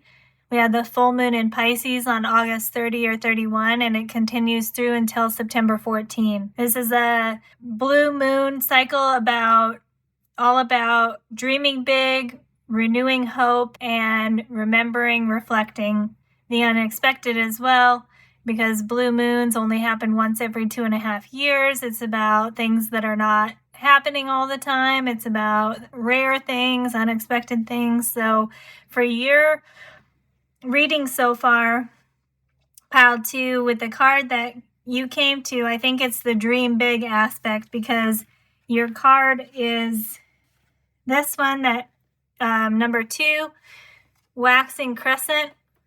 We have the air element, and it says envision on there. Make sure you see that bright little star there, wish upon a star coming through with that message. This card talks all about connecting with your intuition to gain clarity. That's the basics of this card. It says, as the moon grows, because we have the waxing crescent, the growing phase, the first part of the moon phase, the affirmation, I'll just show it to you. The affirmation for this card says, as the moon grows, my visions show the streams of creativity beginning to flow. This is all about connecting with your third eye chakra, your intuition to gain clarity.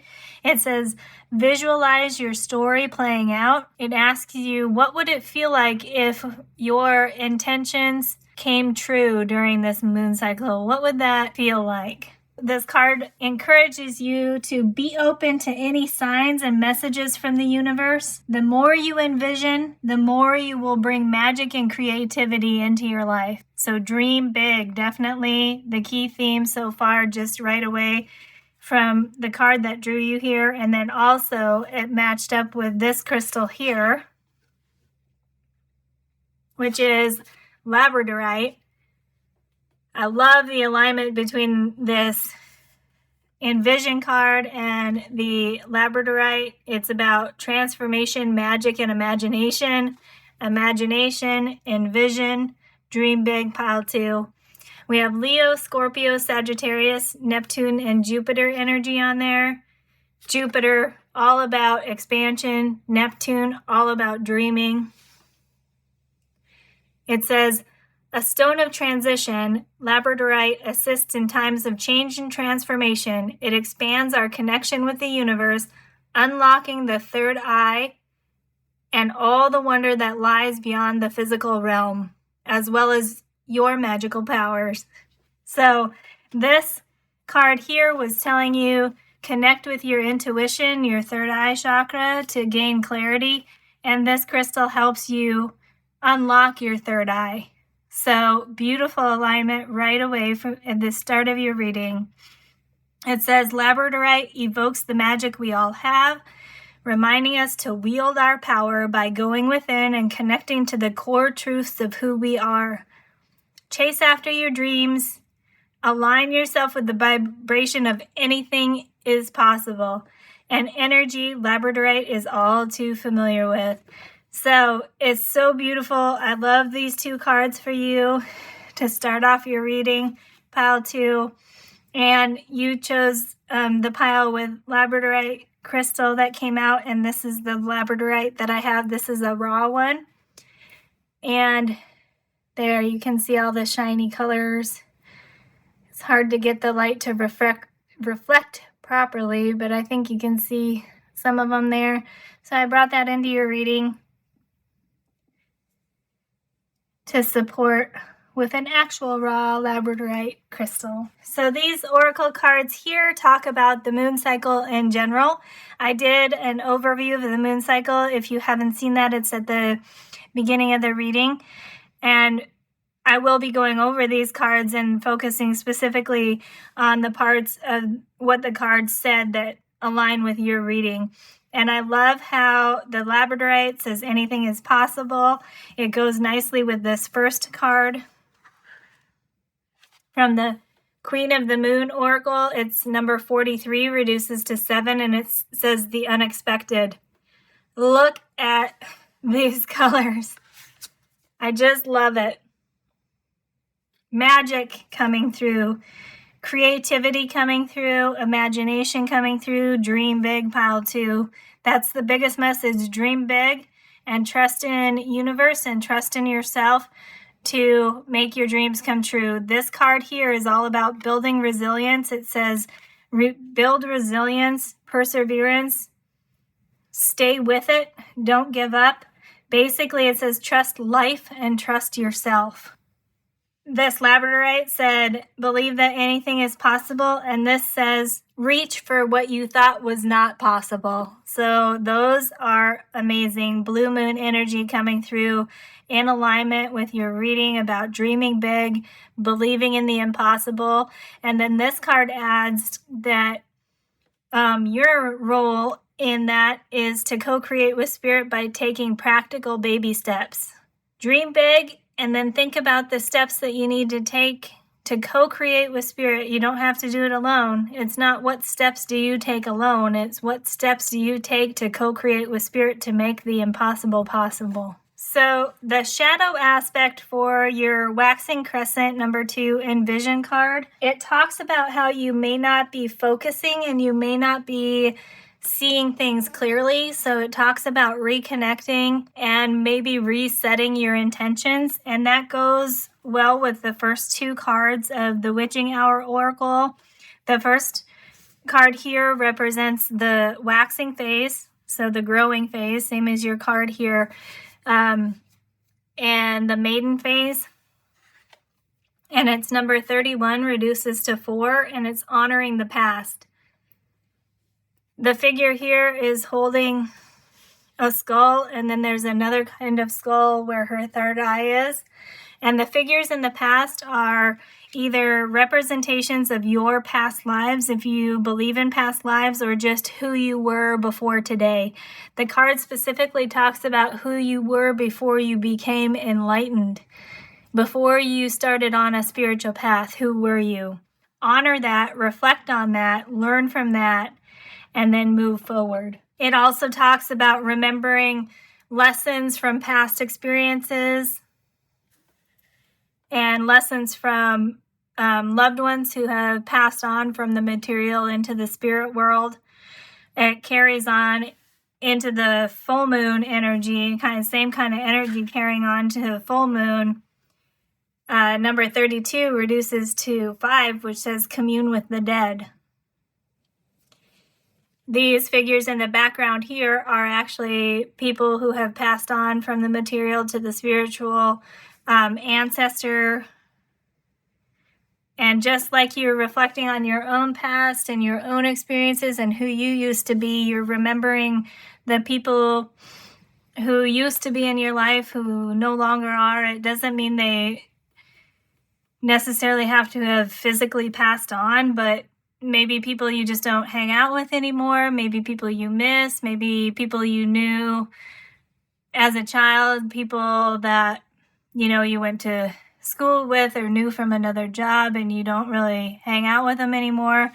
This is talking about reconnecting with either them, people you haven't talked to in a while, or that last part, people you haven't talked to in a while, coming through specifically for your reading. It's not mentioned in the card or hasn't come up yet in anything I've done so far. So for you specifically, maybe talking to people you haven't talked with in a while, people that you may just be missing, reflecting on those experiences and how they impacted your life, how they made you feel, the lessons you learned from those experiences, and how you can take those lessons learned to continue to move forward with your life. This card also says, allow for a more profound life, more profound harmony, and more profound understanding. So deeper levels of understanding, deeper levels of communication, deeper levels of harmony and union with people, with yourself. It's talking about empathy, compassion, understanding, celebrating the people and experiences you've had in the past. This is not focusing on the sad aspect of having lost someone. This is celebrating the times and experiences you shared with them and honoring those, and remembering the values that those people, this would be like a mentor or a parent or a grandparent, the values they taught you, remembering those so that you can continue connecting with them by living out the life that you kind of dreamt about together, the life that you envisioned together with that person. And also being compassionate and empathetic for your own past self, whoever you were before today. Past actions, past behaviors, things that you may feel guilty about or may regret. It's all about reflecting on those, taking the lessons learned, forgiving yourself, and moving forward. And for the waning phase, so would be after the full moon, August 30, 31, through to September 14. The card is 33 with prophecy. 33, the master number about bringing things into being here on earth, from the spirit world into being. And whereas in these two cards, the figures in the background were past selves or passed on loved ones, the figures in the background here are future selves. Future self, the person you want to be, the person you envision yourself being are the ones in the background. And look at that, an actual third eye there. Definitely a focus on intuition and third eye chakra for you. During your reading, it came out in your very card that brought you here. It's highlighted here again with this card. This card talks about seeking knowledge from the spirit world, from people in your life, from yourself, seeking knowledge and using the past in order to plan for the future. And the prophecy aspect is to anticipate possible outcomes. By remembering lessons learned, it's easier to anticipate outcomes so we don't make the same mistakes again, so we can avoid challenges that we faced and we already figured out how to overcome those. All about reflecting on things that we've been through in order to use that to move forward and anticipate outcomes. And then from the Spirit de la Lune Oracle, the Blue Moon card is number 13. And it says renewal on there. 13 in tarot is the Death Transformation card, which aligns really well with your Labradorite Stone of Transformation. We have a moon kind of floating in the water there or off on the horizon. 4, count them, 4 infinity signs. They could also be number 8s. This talks about renewing hope, reconnecting with your soul, and reconnecting with your vitality, your life force energy, the energy that makes you feel alive. These infinity signs look like 8s. And I want to mention to you that when I started the camera for this reading, I looked up and saw 26. It was 26 seconds. And I just kind of intuitively heard the number 26 that comes out in this reading, or an 8 that comes out, is going to be significant. You got 4 8s on here, so I wanted you, or 4 infinity signs, I wanted to point that out to you and maybe mention the number 26 to you or the number 8. The card here mentions also that the third eye chakra is really important during a blue moon cycle, so another mention of intuition for you, pile 2. And then it's also the throat chakra, about communication and speaking your truth. In this case, I would say the most important communication for you is about your dreams, what you're trying to bring into being, what kind of life you're trying to create. Dream big and figure out which way effective communication plays into making those dreams come true. How does being good at communicating or having effective communication help make your dreams come true is a question I'm being called to share with you. Ask yourself that, pile 2. How does communication impact making your dreams come true? Is it your interactions with people right now? Is the communication good? Are people understanding each other, or is there miscommunication and misunderstandings happening? And maybe if we figure out a way to realign that communication so that people understand each other better, maybe that'll remove some of those challenges. Or is it communication with spirit? Is it communication with yourself? No negative self-talk during this time. Pile 2, the messages are coming out very clearly. Like normally I would say, try really hard to avoid negative self-talk. In this case, I'm being called to say no negative self-talk during this time, Pile 2. The messages are coming out super, super clearly for these readings. Blue moon energy coming through, saying what needs to be said, and being very clear about it. And I welcome that clarity very much. Goes nicely with your reading about connecting to your intuition to gain clarity. So let's get some information from tarot for you. Before we do the tarot, I wanted to mention to you when I did the moon cycle overview.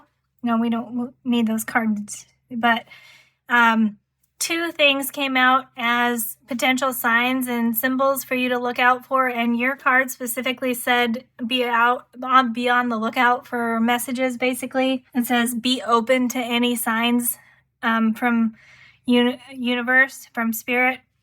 And I think the one that came out for you is the diamond. When I looked up to make sure you guys could see the cards, I looked up at my camera viewer there. I specifically saw this diamond shape that's on this card, and the diamond came out in one of the cards I used in the overview. Okay, there it is, the full moon. Full moon in Pisces, it has forgive there. This is the diamond shape that was highlighted to me there. Kind of looks like your labradorite. Your labradorite is kind of making a diamond shape. Diamond shapes may be relevant for you during this moon cycle as a sign and symbol from spirit that you're on the right track. Full moon phase may be significant for you because the diamond was here, and this card talks not only about forgiveness, but it talks about making space to receive, being open to receive. So it talks about how letting go of things that no longer serve us and forgiving yourself and forgiving others helps make space for new things to come in, and it actually enhances our ability to manifest because we are releasing things, we're forgiving things, forgiving ourselves, forgiving others means we're making space for new things to come in. And in order to manifest something new, something more, we need to have space to receive. And forgiveness is a way to make your manifestations more powerful. So those are messages that came through just based on the diamond shape. If another sign or symbol was mentioned when I did the overview of the moon reading, and I'll mention that to you if it becomes relevant.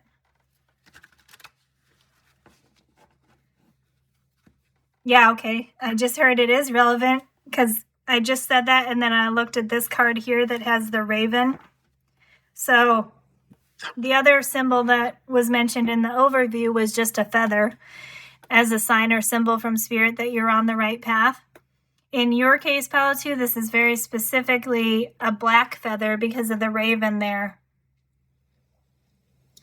So for you, signs and symbols to be looking for during this time for you're on the right path, you're doing the right thing, spirit is with you, spirit is co-creating with you, black feathers and diamonds. The diamonds don't have to be black, but I'm hearing very specifically a black feather. Okay, tarot. Whoa, are we doing that? Really? Okay. It's actually not that many. So the first 2 that came out, we have the 8 of Swords and the 3 of Wands. Okay, so with the 8 of Swords, the card looks like this. We have Jupiter and Gemini energy there. Communication definitely important. Jupiter all about expansion. Look at the pattern in this globe that's on there. No, they're not all one shape, but I'm being called to specifically show you that pattern. Interconnecting pieces. Just use this. I need something to cover this card for modesty. Connecting pieces together. Oh, that's so cool. This stone, this crystal that I grabbed for covering that card is a sodalite stone. And the stone is specifically about enhancing communication, speaking your truth, and also bridging the gap between your thoughts and your feelings. And I'm being drawn on this card really specifically to how all these pieces are connecting to form this globe. So connecting pieces of the puzzle to make a whole picture coming through. You may be gaining clarity. Yeah. Okay, so you're going to be able to start putting things together that maybe you weren't able to connect in some way before, to give you more clarity and make things make sense in a more coherent way, because you're going to be seeing the bigger picture, not just one piece. Communication important for that, especially we had the mention of working with other people, maybe other people being involved with bringing your dreams to fruition. So making sure everybody is communicating clearly their perspective, their expectations, making sure everybody's communicating that so people can put those all together and bring it into a harmonious state of being. We had the full moon. Full moon, a significant time. The full moon card in the guidebook talked about being open to more profound harmony, more profound understanding. And that was the full moon. And then the diamond was on the full moon in Pisces card. The full moon in Pisces for this moon cycle, again, August 30, 31, may be a significant time for you. Could be a significant time for official type communication, maybe signing contracts, official emails, outlining terms of a contract, something official, some kind of official communication around the full moon is important for you to pay attention to. It's either coming in at that time, or any communication you have around the full moon, you're being called to really pay attention to the details of any contracts, any official communications. Watch how things are worded. Watch how people are saying things. Make sure that what's being said is actually communicating the intent behind that message. Just came through, maybe people who speak different languages may understand words to mean different things. So really pay attention to what words mean, especially during the full moon time. That came through very specifically. So specific message in some way for everybody listening here, maybe very relevant for one or more of you. Wow. Whew, a lot came out just from these first two tarot cards flipping over. We had the Eight of Swords. Now, I mentioned putting the pieces together. In this card, they're putting the pieces together and kind of entrapping this person, right? And that speaks to the traditional meaning of the Eight of Swords about how we can feel trapped, or thoughts and communication can make us feel trapped. Yeah, that's just reinforcing what I just said about making sure you're paying attention to what's being communicated and making sure it's actually the words that are being used are actually communicating the true intent of the message. An example of that, a specific example kind of coming through, is when you're talking to somebody about something. If you say, "How do you know that?" To some people, that sounds like you're accusing them of being wrong or making something up or not really understanding when you say, "How do you know that?" right? Like you can kind of even hear in the tone, how do you know that? Whereas if you rephrase that to something more along the lines of, how did you learn that? What made you think about that? How did you come up with that idea? You can see how kind of rephrasing from how do you know that to how did you learn that? How did you think of that? What made you think of that? Something more positive, right? It puts a different spin on it. I hope that's coming through. Clarity. Please, Spirit, help me communicate. All right, so yeah, this is all about making sure we're not blocking communication, because intentions with people that you're involved with are positive. People have good intentions. People want to communicate. That's what I'm hearing. Specifically, like I said, the messages that are coming through very clearly. The people you're involved with, pile 2, have good intentions. Everybody wants to see something work out in a positive way for everybody involved. But the communication is really important to make sure that things are not being unintentionally misunderstood just by some kind of miscommunication. And then the other card that fell out there in that chunk was the 3 of Wands. Sun in Aries. This can talk about preparing for a journey, going on a trip, travel. The idea that I had, or the message that came through before about people who speak different languages being reinforced by this card.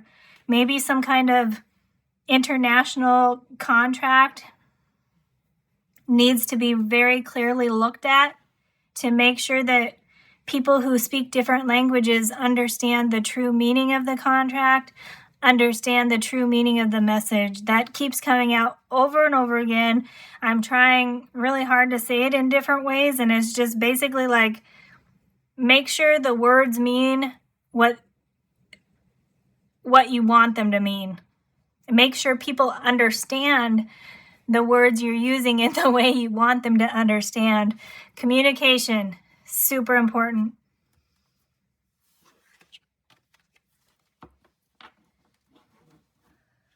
I need to catch my breath with that. Like, my chest was very tight. I was holding my breath, trying to make sure I was getting that message out. Like, I was stressed about making sure that message got out clearly. So take time to breathe, pause, take a breath, count to 10, take a walk, and come back and reread things to make sure that whatever's being written, whatever words are being used, actually mean what you want them to mean. Likewise, make sure that you're giving other people the chance to explain themselves so that you understand what they mean.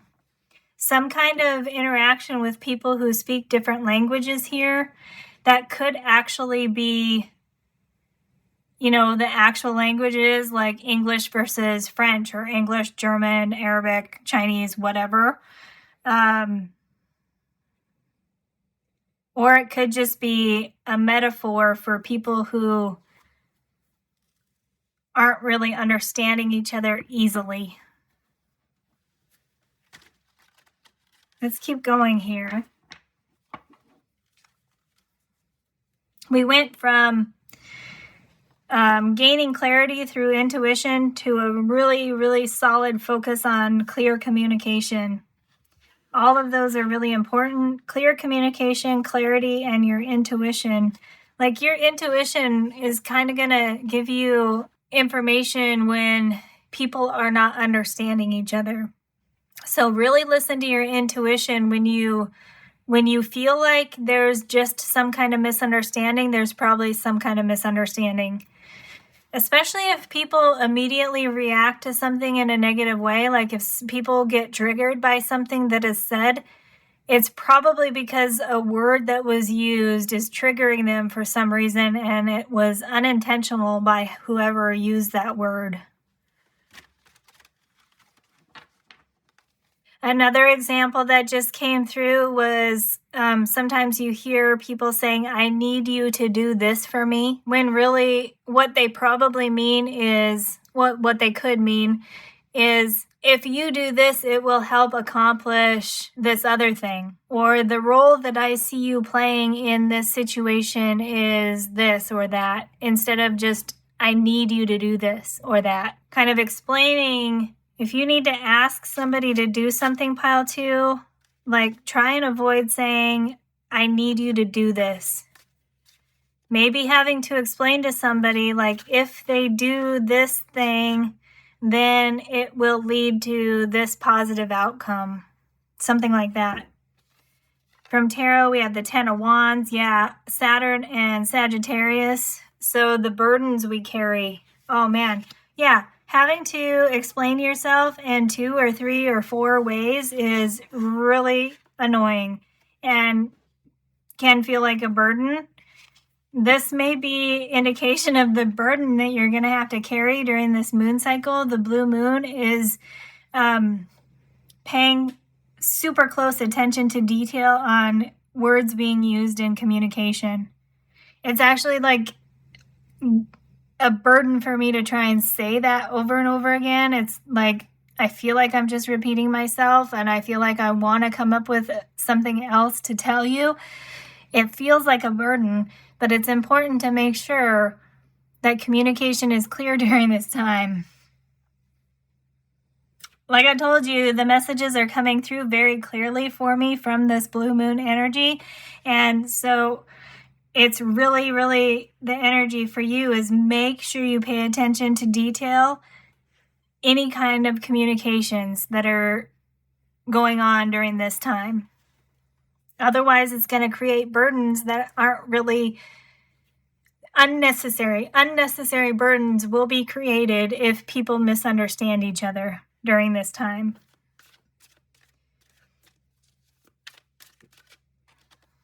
And we have the Page of Swords in reverse. Yeah.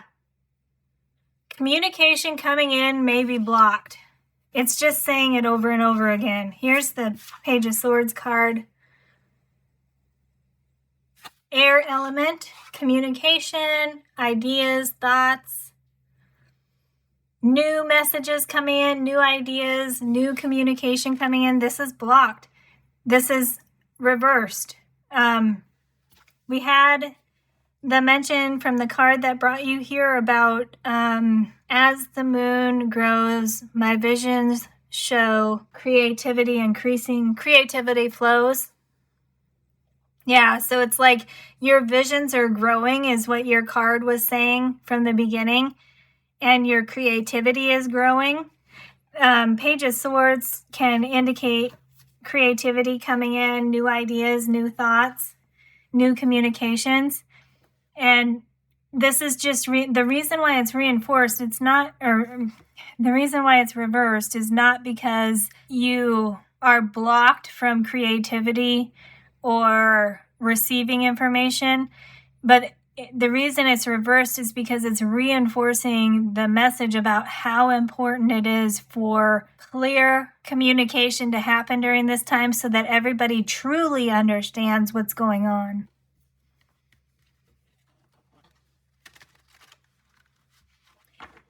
Anything is possible, right? We had super positive messages about anything's possible, dream big.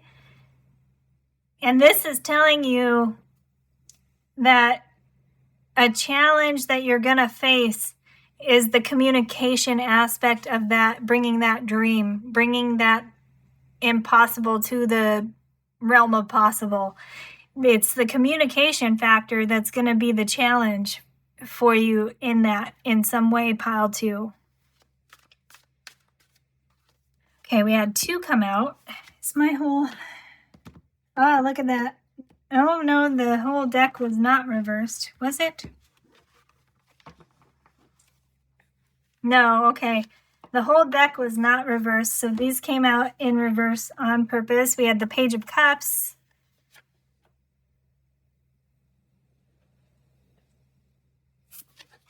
This is what it would look like upright. This is kind of new opportunity in the emotional, psychic connection with other area of life, and that came out 2 pages coming out in reverse, and then the death and rebirth transformation card coming out in reverse, as well as Scorpio energy on there. So this is the 13 card. This is the 13 card.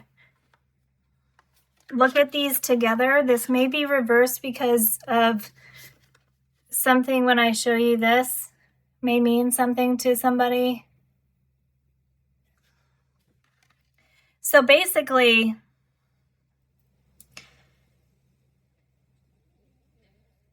this is saying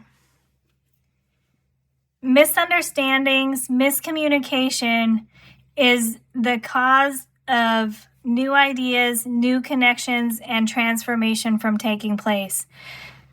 New ideas coming through, creative ideas coming through, making emotional connections with people and transforming things and moving forward is blocked because of miscommunication.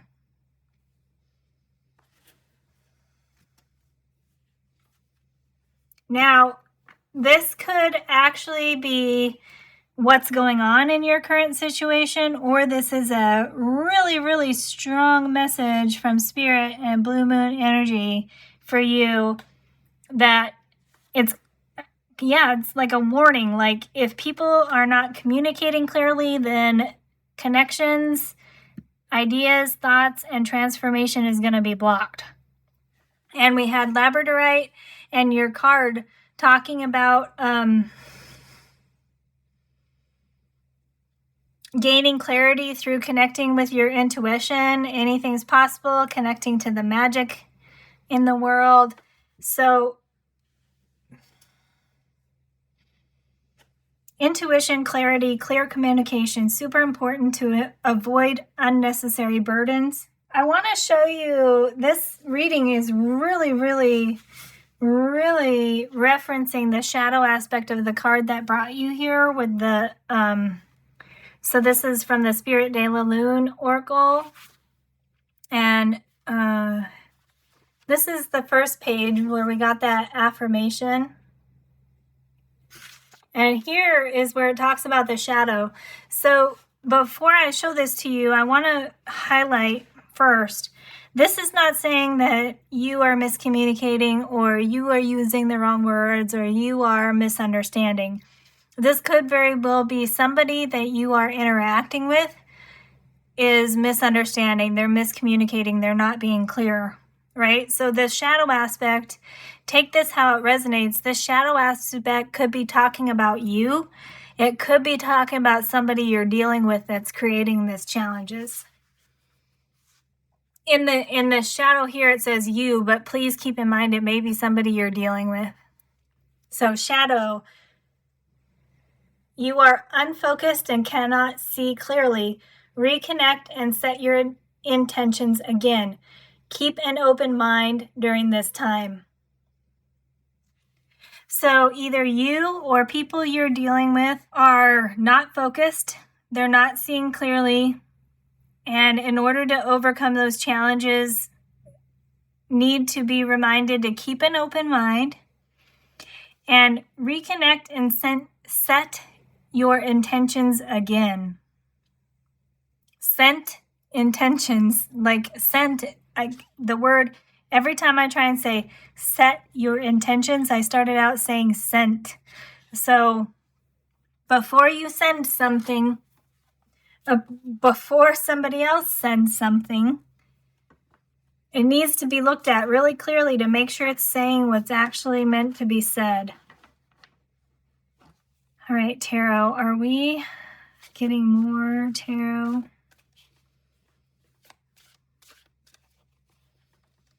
And the advice in that shadow aspect of the card in the guidebook is basically saying reset your intentions. So it's like, if something you're dealing with right now is really off track, pile 2, it's like, go back to the beginning. Yeah, that's a good thing to do. Like, if you're dealing with other people, it may be like, okay, let's go back to the beginning. When we started this, what did you think was going on?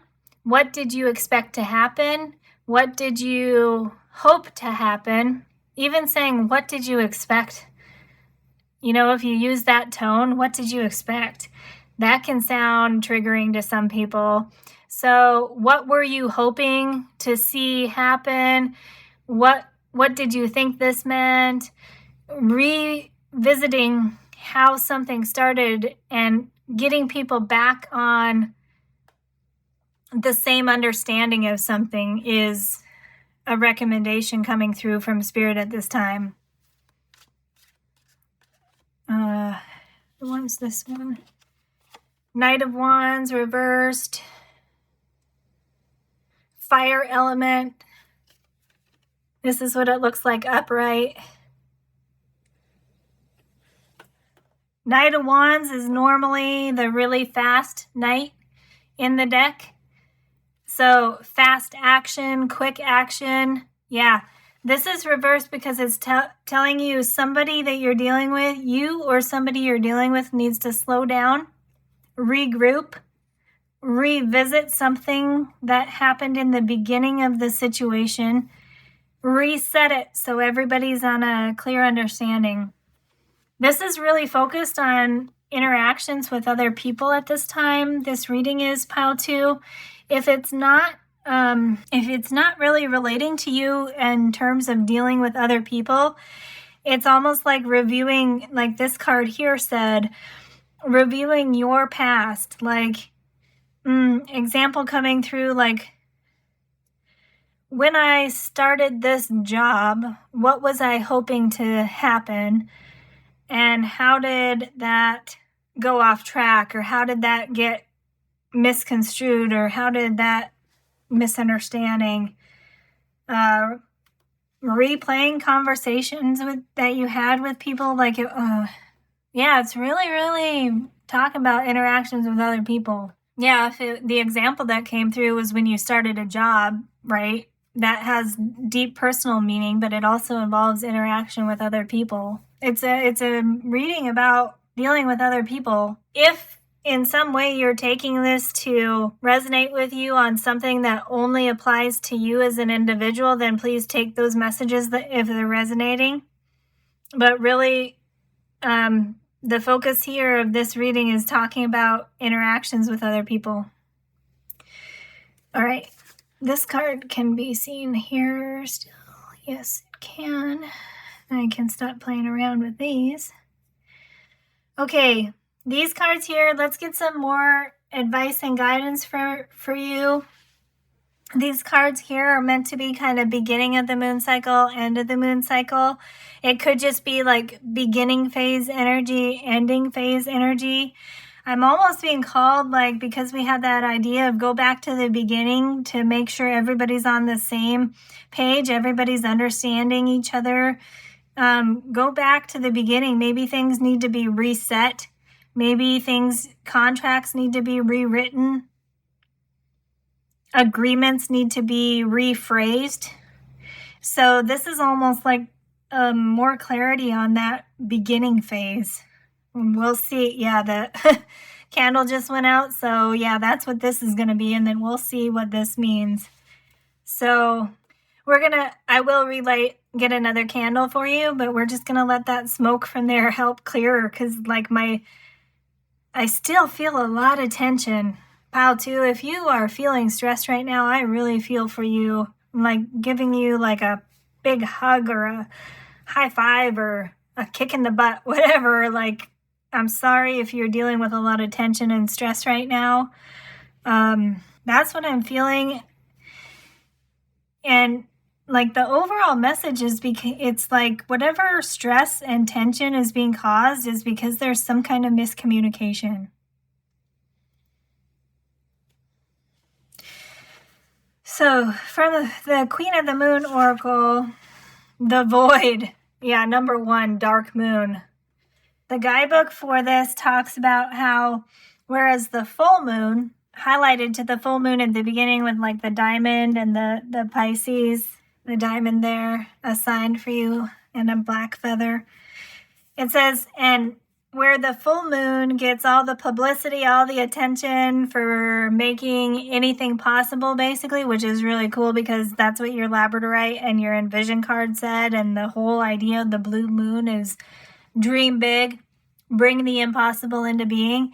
This is saying the void, the dark moon or the void, offers infinite possibilities for a clean slate, for starting new, starting over. Yep. Something needs to be reset. Something needs to be rewritten. We had the mention here about writing your own story. Maybe you just, if this is an individual thing, maybe you just need to sit down and rewrite your story. You have the power to rewrite your story, pile 2. That's the individual message. If it doesn't involve anybody else, you have the power to rewrite your story. Even if this is about interaction with other people, you still have the power to rewrite your story. So this is talking about infinite potential, infinite possibility for a clean slate, for a do-over, for a second chance. Yes. Something I read before talked about blue moon energy possibly involving second chances. We have infinity sign on here 4 times. We have the transformation death card here. We have labradorite, that's transformation transition.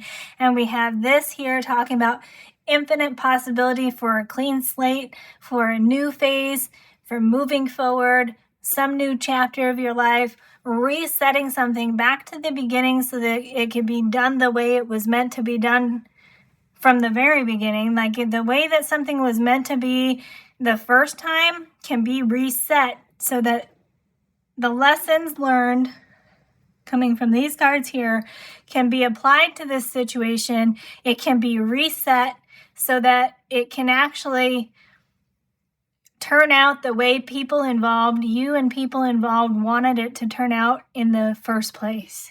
The guidebook goes on to say, get very clear about what it is you're trying to accomplish. Clarity. The crystal that goes with it looks like this. Nice little cube there. Purple, third eye. I don't know how to pronounce that. Carolite, not sure. It says bonding, acceptance, and service. Virgo, Scorpio, Sagittarius, and Chiron energy. Chiron, the wounded healer. Yeah, something needs to be healed here, but it can be healed. This situation can be fixed by bringing in clear communication to reset things back to the beginning so it can get back on track and be going the way you and people involved wanted it to be going from the very beginning. Because remember, everybody involved has positive intentions. They want to see things work. They want things to work out well for everybody involved.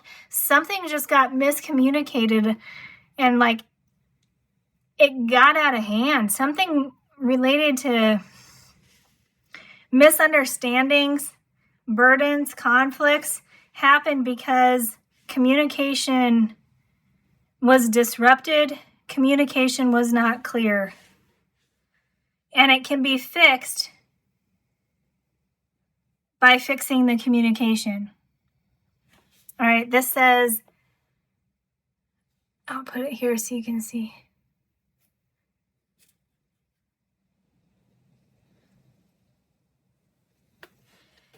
There are presents in the present.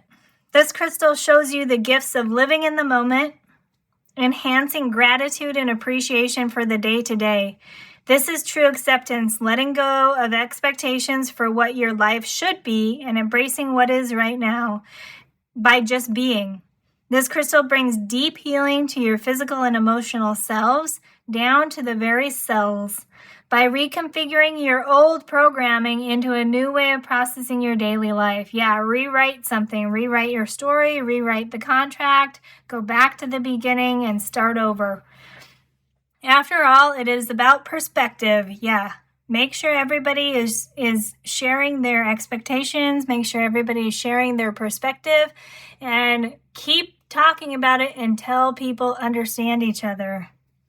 This crystal helps you face your fears, see reality over projections, and live your truth. Beautiful. This,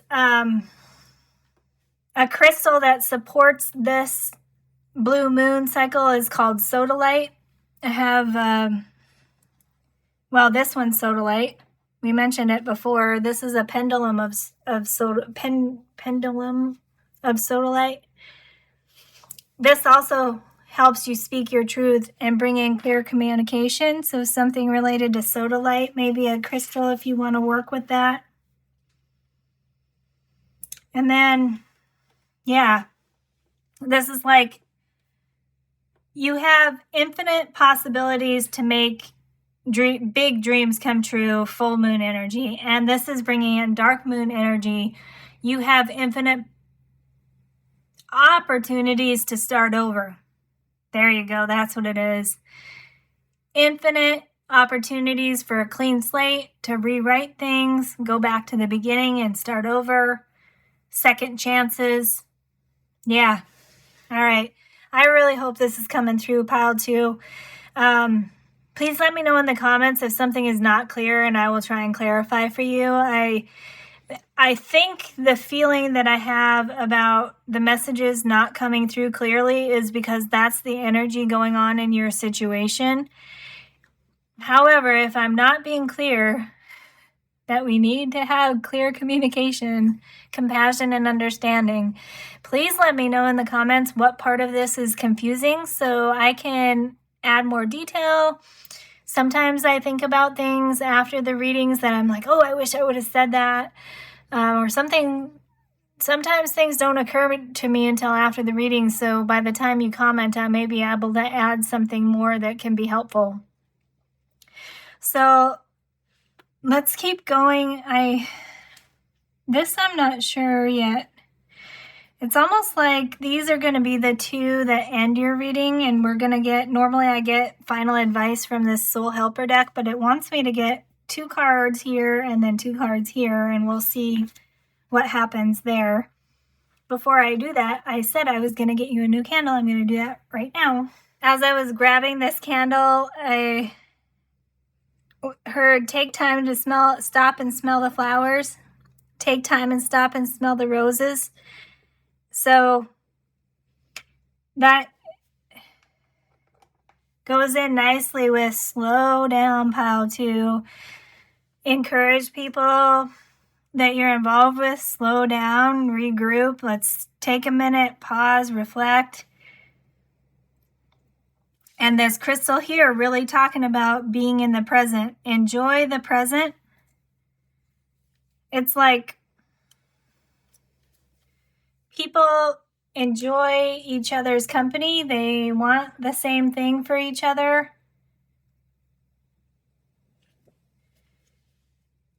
Be happy that you are connected with the people that you're connected to.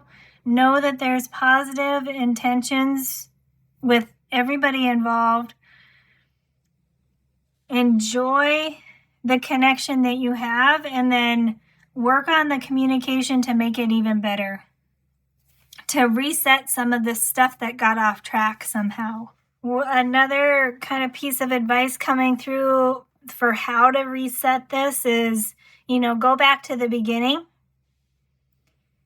If this involves a group, especially like a office group or people at work, whatever job, asking people to say, this is what's going right at the beginning of the discussion.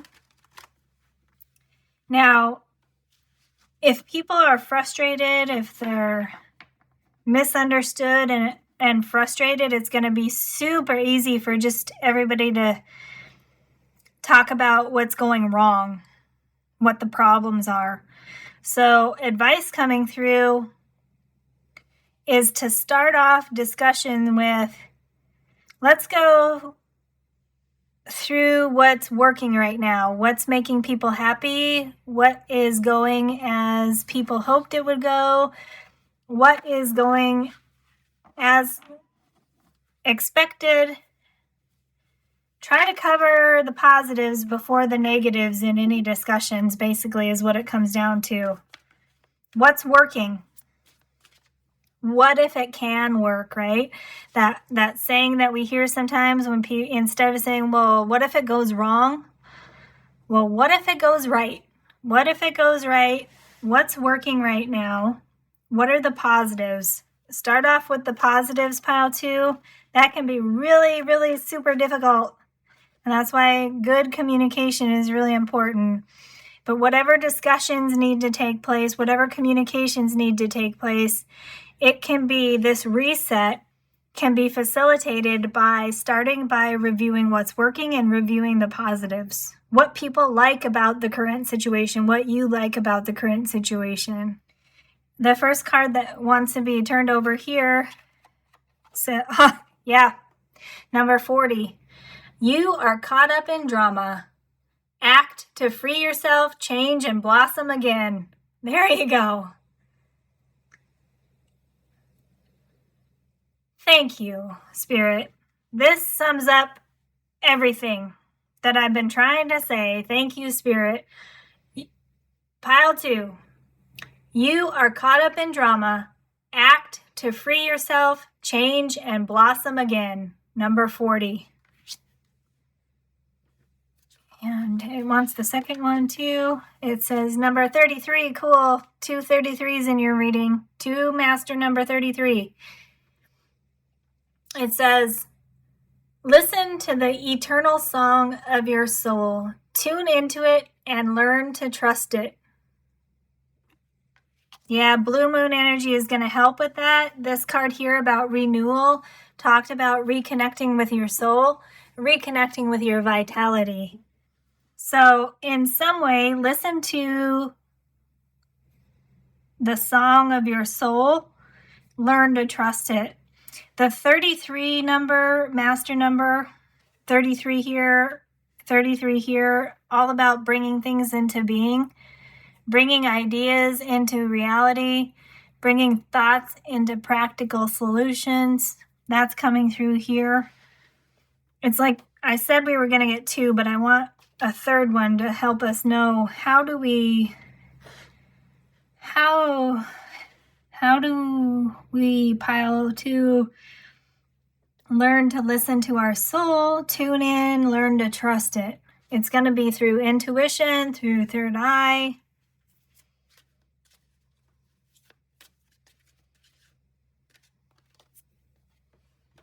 Oh, number 9. Leave your usual social circles behind. Seek out true companions. That's interesting, considering we were saying that this situation can be fixed. Everybody involved has positive intentions. And this is saying leave your usual social circles behind. Seek out true companions. And I got that as clarity for learning to listen to your soul, listen to your soul song, learning to trust your soul, seeking out true companions. We had the Page of Cups here, and that can sometimes indicate new connections, new people coming in. So it may be that somebody new coming in. I don't think Spirit wants you to leave everybody involved in this behind. If that resonates with you, then that's your message. But I think it's saying that a new perspective or a new person coming in can help this situation. Maybe asking a third party to help, going to counseling, going to mediation, having a mediator come in, having a third party come in. Like if we were talking about contracts here, it could be, having a legal advisor review the contract in each language that it's written. Having a third party, somebody from the outside come in and look at the situation. If that doesn't seem like a good idea for your situation, then there it is. Look at the situation as if you're seeing it for the first time. Try to remove yourself as if you're looking at the situation from somebody else's perspective that's not involved. It's not like, this isn't the advice of try to see it from the other person's perspective. That's always good advice. But this is saying try to see it from somebody's perspective that is not involved in the situation at all. The example that just came through is if it's two people who had an argument on the street. Maybe, somebody else was walking by. What would it have sounded like to the person that was just walking by? Two people having an argument on the street, somebody walks by. What would that have sounded like to that person? They're not involved in the situation. They're not emotionally invested. They don't know the two people, but they walked by. They heard person one say this, and this is what it meant. They heard person two say this, and this is what it meant. Try and look at it from that perspective is the advice coming through from that card. I think we finally got there with that. It's not saying leave everybody behind. It's like view the situation from an uninterested third party's perspective. All right, we're going to do the crystal next here. Looks like this.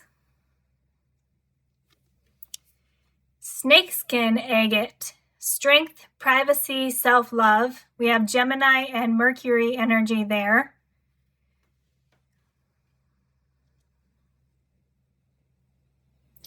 It says, being comfortable in your own skin takes time, and snakeskin agate helps boost self-esteem and self-awareness so you can do just that. Snakeskin agate gives you the confidence to step outside your comfort zone and explore new aspects of yourself, all within your discretion. Snakeskin agate can blend in with the crowd, so if you don't want to be seen and wish to carry on with your activities in peace, this is the stone for you. Snakeskin agate is able to facilitate a kundalini rising and encourages full embodiment of self. And again, the key words were strength, privacy, and self-love. This to me is speaking about you speaking your truth. Staying true to yourself in this situation goes nicely with these cards here. The drama is making things confusing. Stay true to yourself. Take some time out. Regroup. This has Gemini and Mercury energy on here, and the during the last phase of the moon cycle, the waning phase, will around September 6th, we'll have last quarter moon in Gemini. I went through this in the overview, but it's coming through here. It says, clear your mind.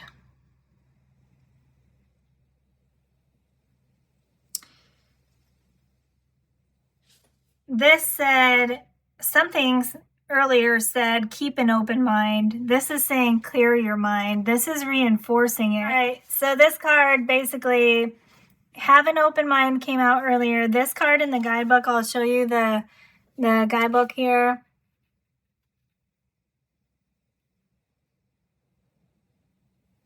It's talking about you or somebody you're involved with feeling anxious. Having anxiety. It says manifesting your goals comes from a happy place where you feel good.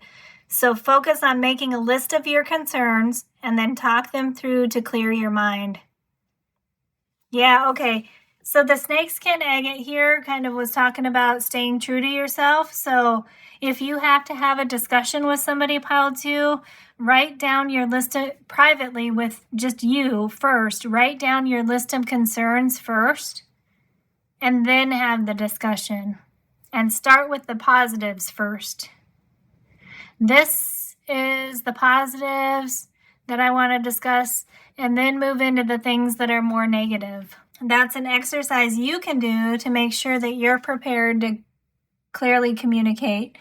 If it's written communication, we have a lot of indication of contracts here. If it's written communication, write a draft or 2 of an email first before you hit send. I kept saying sent earlier when I was trying to say set or reset your intentions, and I kept saying sent. So yeah, like write a draft or two of an email before you hit send, or a text even.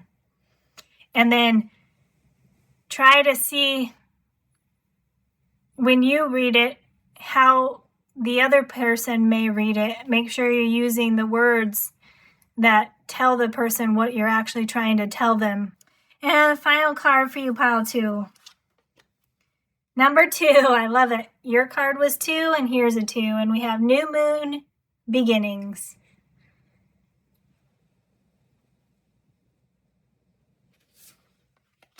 We had mention of clean slate here, transition, transformation, renewal, and then your last card in the reading says beginnings.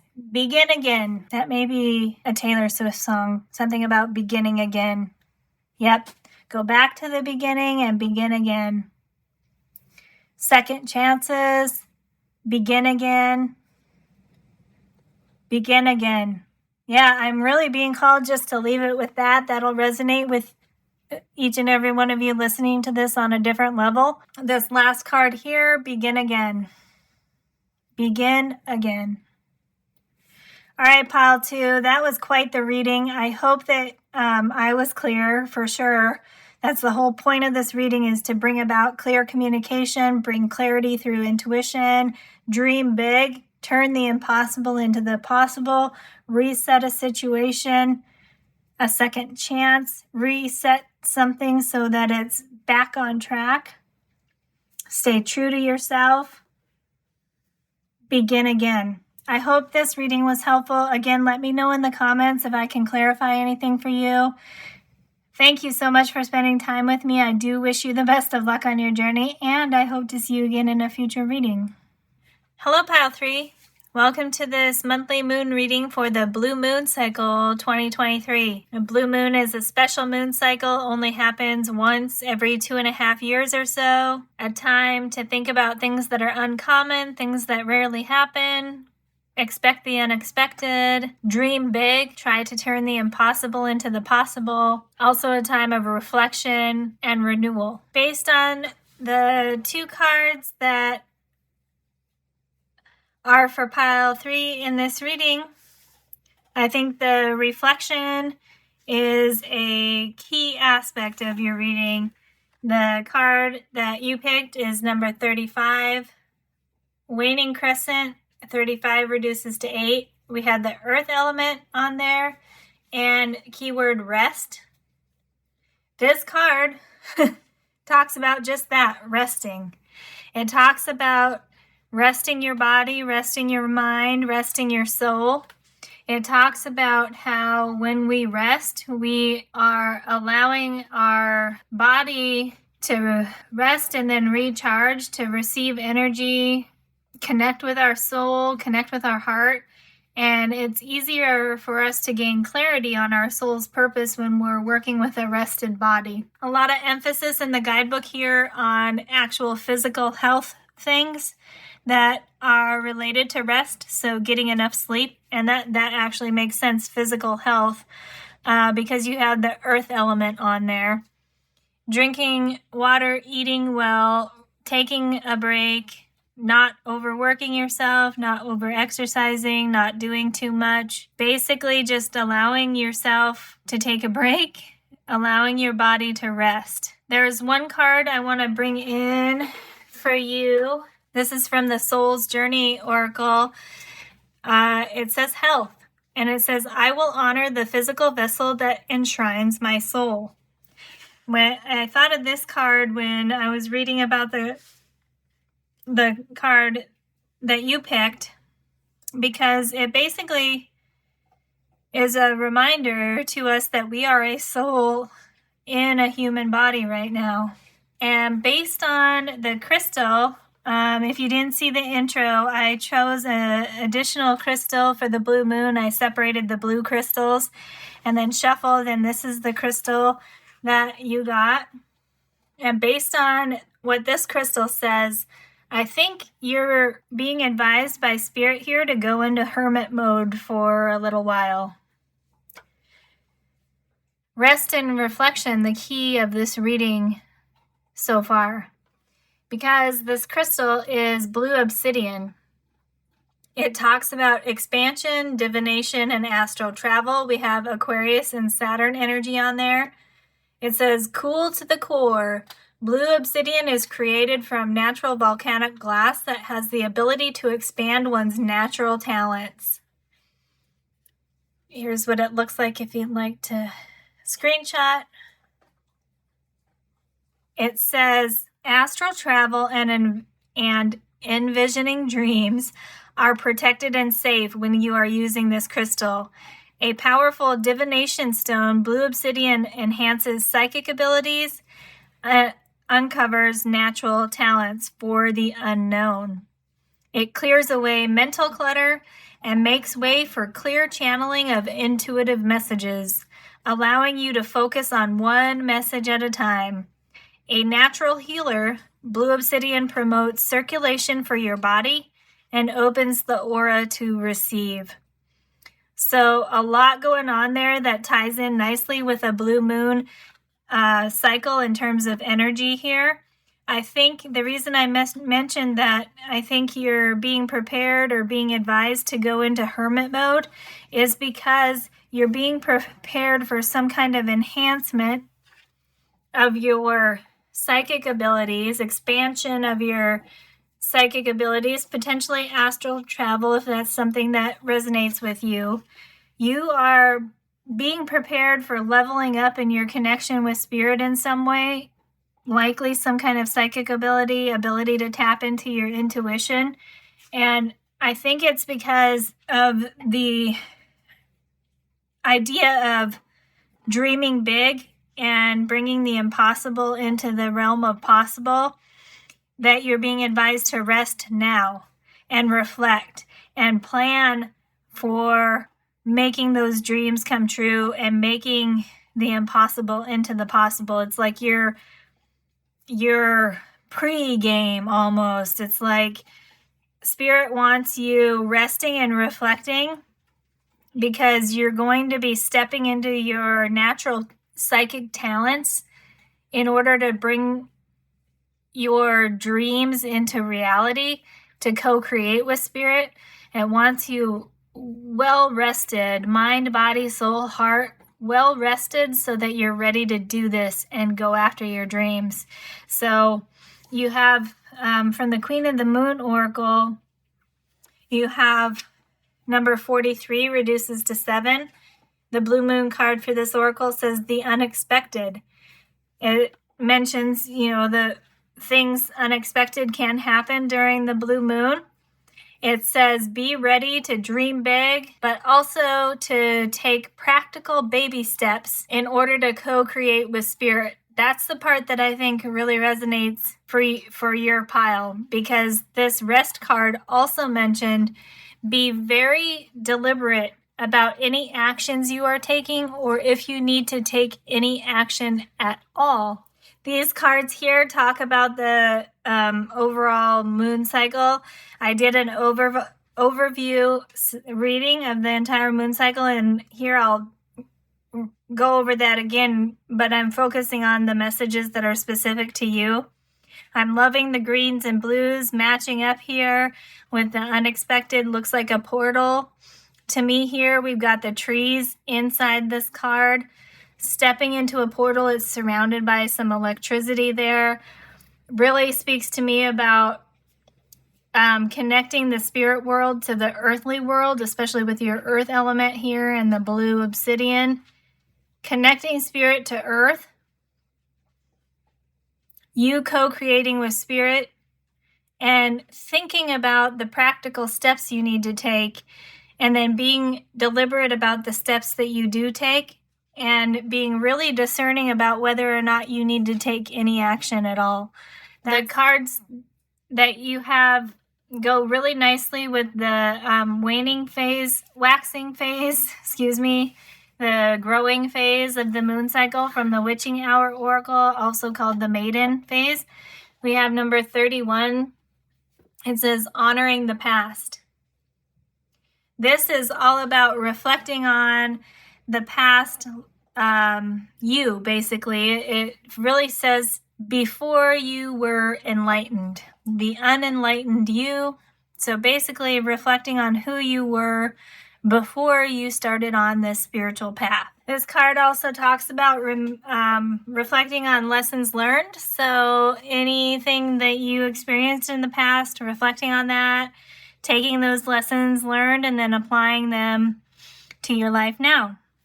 The figures in the background of this card are meant to be the person's past lives, or basically who they were anytime before today, basically. If you don't believe in past lives, it's just who you were before today. That's why I was kind of thinking going into hermit mode about reflection in order to go on a spiritual path, because of this talking about expanding psychic abilities. And then as we move into the full moon, we have full moon in Pisces around August 30 or 31. The card for this from the Witching Hour Oracle is 32, reduces to 5. Commune with the dead. This is actually talking about reflecting on relationships you had with people who have actually passed from the material to the spiritual world. Maybe people you feel disconnected with, people that you're missing. Reviewing those not from a place of sadness and grief, but as almost a celebration of the experiences that you had with them, the things you learned, the way those experiences made you feel, and then carrying on those values that you had together and the dreams that you had together, carrying those on, because they're still with us in the spirit world. You're still here on earth, but you can still make those dreams come true. So it's almost like paying respects to those who have come before us, connecting with ancestor wisdom coming through as well, having empathy and kindness, compassion, understanding for your past self, as well as people that you knew before or you used to interact with but no longer, kind of viewing those situations from a perspective of compassion and empathy. This is also encourages us to be open to more profound experiences, and I think that's really relevant for you because you're being asked to rest before some kind of spiritual expansion. Be open to more profound experiences, more meaningful experiences, deeper connection with spirit, deeper connection with a higher consciousness. And that's going to take a lot of energy to do that on a real meaningful level. And then as we move into the waning phase, which carries on until September 14, we have number 33 with prophecy. 33, a master number for bringing things into being, goes nicely with the overall theme of a blue moon. In this case, the figures in the background are depicted by the artist as our future self or selves, because we don't just have to be one thing, right? The third eye chakra, you can see she has an actual third eye on her forehead, indicating that the third eye chakra and our intuition is really important during this time. It says, seek knowledge and use past experiences in order to learn something that will help you move forward into your future. I would add to that how to remain present as well. Use what you've learned from your ancestors, from those who came before us, from your old self, in order to anticipate possible outcomes. And that's kind of where the prophecy aspect comes in, where you're anticipating what could happen, what could possibly happen. It's not doing so from a place of fear, but a place of planning and dreaming big. And then from the Spirit de la Lune, this blue moon card is number 13, reduces to 4. And it says renewal on there. We have the moon kind of floating in the water there or just off on the horizon. And we have 4 infinity signs. They could be 8s. For you, I think the infinity sign is being highlighted. Just an intuitive hit I'm getting, not exactly sure why, but probably because of this expansion of psychic abilities. Anything is possible. Infinity. Infinity also talks about how we're all one and everything is connected, universal connections between you and spirit and people here on earth, Mother Earth as well. Lots of connections that you're going to be able to tap into. And Spirit wants you resting now so that you're ready to do that. This card talks about also how, and this may be one of the challenges for you, this talks about how during a blue moon there can be heightened energy around, and you're being asked to rest and reflect and take time out. So there may be all this crazy, chaotic, high energy stuff going on, and you're being encouraged to rest and reflect. Take that with how it resonates with you. It doesn't mean you have to, if you're full of energy, it doesn't mean you have to pretend like you're tired or pretend like you need to sleep. Just make sure that your body is healthy and well so that you can deal with the energy. And then remember that even if you're full of energy now, you need eventually to take time to rest and recharge. So that's going to be different for everybody based on how they're feeling, how their energy levels are. It's basically just reminding us that even if we're full of energy now, we eventually need to sleep. This card also talks about renewing hope, reconnecting with our soul, and reconnecting with our own vitality, the life force energy, the energy that we have to put into life, reconnecting with that vitality, which a healthy body helps us connect to that vitality, right? Our feeling that we are enjoying life and that we have enough energy to actually do the things we want to do. So let's get some information from tarot. This card talks about how the third eye chakra is important. We already talked about that in terms of intuition. And then it also mentions the throat chakra is important during this time. So communication is important. In this case, I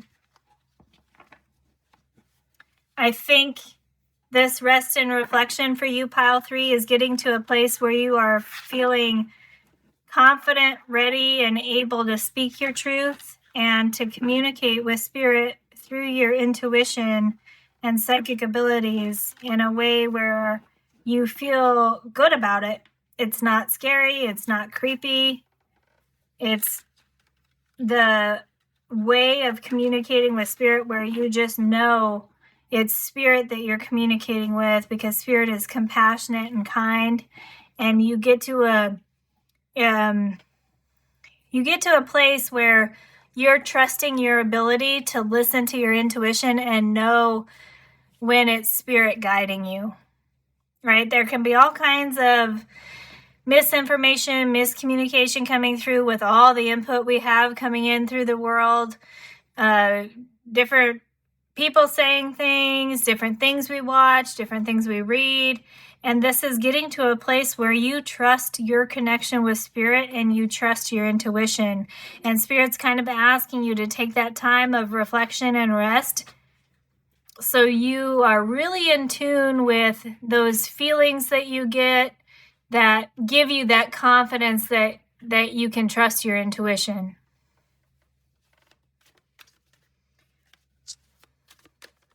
Whoa. Okay, I guess I'll take all of these. Right? Yeah, okay, and this one? Okay. Not, and that one. All right. Tons of tarot cards coming out for you, pile 3. We were just talking about tons of information, tons of sources of input. And then we got tons of tarot cards. So these two go here. These, room here. I'm going to take them from the bottom up. So the first one we have is the 8 of Coins. Mastery and skill, diligent, hard work. Hard work in terms of like the work, not like you're annoyed by the work you're doing, but look at the work you enjoy doing. We have Sun and Virgo energy on there. We do have Sun going into Virgo during this moon cycle. So happy birthday to any Virgos that are watching. Just about paying attention to detail, mastering a skill, taking time to carefully think things through. We also have the 5 of Coins in reverse, Mercury and Taurus energy on there. This is good. This is what it looks like upright. It's in reverse for you because it's overcoming any feelings of lack, any feelings of doubt, and any fears that you may have. These are going to be overcome by paying attention to detail and mastering some skill. And it's coming out, look at the blue on the person's robe here, matching nicely with this blue obsidian that talks all about your expanding psychic abilities. So your expanding connection with spirit, your expanding psychic abilities are going to help you overcome any feelings of lack, doubt, or fear. Not having enough, not being enough, not doing enough. Not doing enough is an interesting thing that may be a challenge that you're overcoming, because this card that is for pile 3 talked about thinking carefully about the actions that you take and whether or not you need to take action at all. So getting comfortable with just being instead of always doing is coming through, and getting comfortable with taking time out. Things to work on, things that you're going to kind of master during this time. 6 of Coins, balance. We have Moon and Taurus energy there.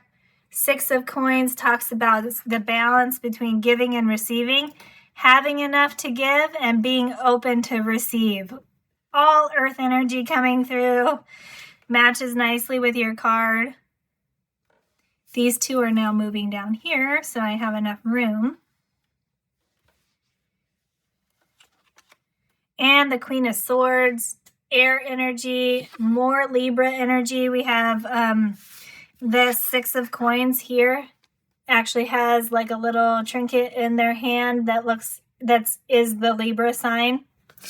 And then we have Libra energy being highlighted here with the Queen of Swords. All about good decision making, clear thinking, clear communication. Goes so nicely with the theme of the reading so far. You have the 8 of Cups in reverse. Saturn and Pisces energy there. This is what it looks like upright. It's in reverse.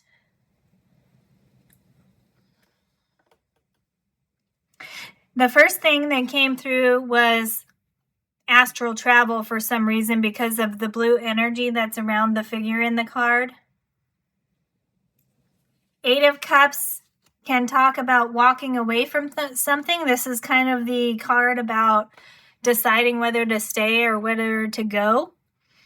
If it was upright, it would be going. And since it's reversed, it's almost like stay. Yeah, well, that makes sense because you're being asked to rest and reflect. Focus on resting and reflecting. Think really clearly. Queen of Swords, think really clearly about any actions you're taking right now, because you're kind of in a holding pattern almost. Like, it's not like things aren't going to happen for you. I don't want to give that impression, pile 3, but it's almost like you're just being asked to take a time out, take a break, let yourself sleep, let yourself actually rest. If you're full of energy, take advantage of that, but make sure that energy is going into the things that you truly care about and that you truly want to be doing. Stay true to yourself. The other idea coming through here with the idea of stay or go. Stay true to yourself. Stay true to your dreams and what you want. And the final one is the Judgment card, number 20. We have it in reverse here. This is what it looks like upright. Third eye chakra being highlighted there with the triangle on the forehead. Came out in reverse. The Pluto energy here on the Judgment card is all about transformation and regeneration.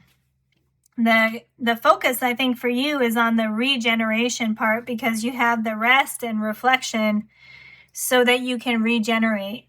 So you're ready for this big level up with your connection with spirit and your psychic abilities. Yeah. So this card is tying everything together nicely. I just want to show you, well, I'll show you the whole guidebook in case you're interested. Sorry about the weird shadow. But what I want to focus on is this saying right here. The gaining of a higher or wider perspective, seeing oneself as part of a larger whole rather than as an isolated individual, and heeding a call to follow a path or take an action. That's what you're being prepared for. You're being prepared not to stay as the isolated individual, right? It mentioned here that you're going to be seeing yourself as part of a whole, part of the universal connection that came through in the beginning of your reading. Yet I said I think you're being called to go into hermit mode, which is all about time out, away from people, being an individual, taking time for reflection. So it's not like you're going to be a hermit forever. It's like take a moment, take whatever time you need to properly and truly reflect on what it is that you're trying to accomplish, how you want your life to be, what your dreams truly are, what you feel is your core self, who you really are. Reflecting on those kind of deep meaning, deep life questions so that you can be ready to follow this path that's Spirit is preparing for you. A spiritual path being prepared for you, reinforced with this blue obsidian here. It's only in reverse right now because it's like this is what's coming for you, but it's not quite here yet. So take this time to rest and reflect while things are not so busy or don't need to be so busy, because then you'll be really ready to act and go and do and be and follow a really, really meaningful path. And you'll know through your intuition and your psychic abilities when that time is where the time for action and really, really going on that path, setting out on that journey. You'll know when that time comes. Your rest and reflection period may be just a time also for you to learn about your psychic abilities. We talked before about getting to that place where you know when it's your intuition speaking to you, you know when it's spirit speaking to you, you know how to separate the true messages from spirit and your intuition from all the noise of the everyday world. And then you can trust yourself about moving forward with what's truly yours. Yeah, just moving forward with what's truly yours, your true self on that path. A time of preparation and reflection so that when the time comes to set out on that journey, you're ready. 8 of Cups and Judgment, both talking about following a path in reverse. And the other one that's in reverse is your 5 of Coins. So if you feel like you still have feelings of lack and doubt and fears that kind of hold you back, then this rest and reflection period is a time to work on those so they no longer hinder you. I feel like these two are almost going to be with the Soul Helper cards. Like I'll get 2 Soul Helper cards for final advice.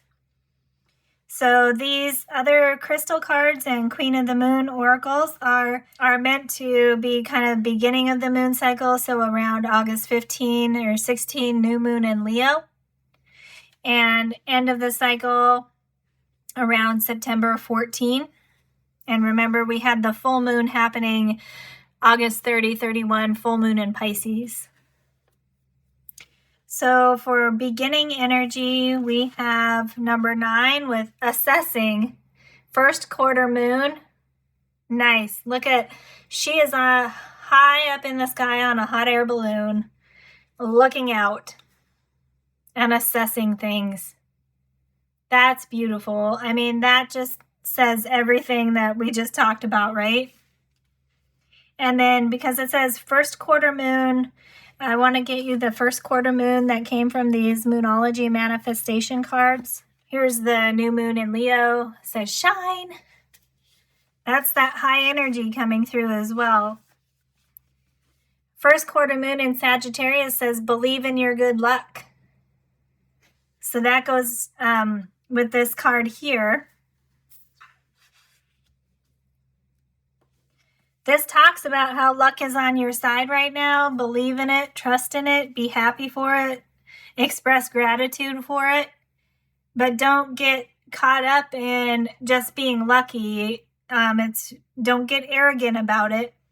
It's not that you would, pile 3, but it's basically saying, yes, be happy that you're having good luck. Be happy that you are blessed by spirit, but don't throw away all of your reason and all of the intuitive hits that you're getting just because. Don't rely on luck, basically, is what it's coming. Believe in the good luck. Luck is on your side.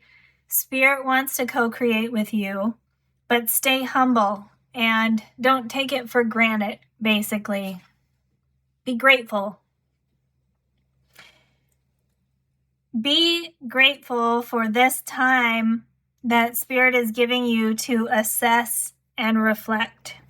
The crystal that goes with it looks like this, and it's jade. Yeah, look at that. Wisdom, abundance, and good luck. We have Aries, Taurus, Gemini, Libra, and Venus energy on there. Put it there if you'd like to screenshot.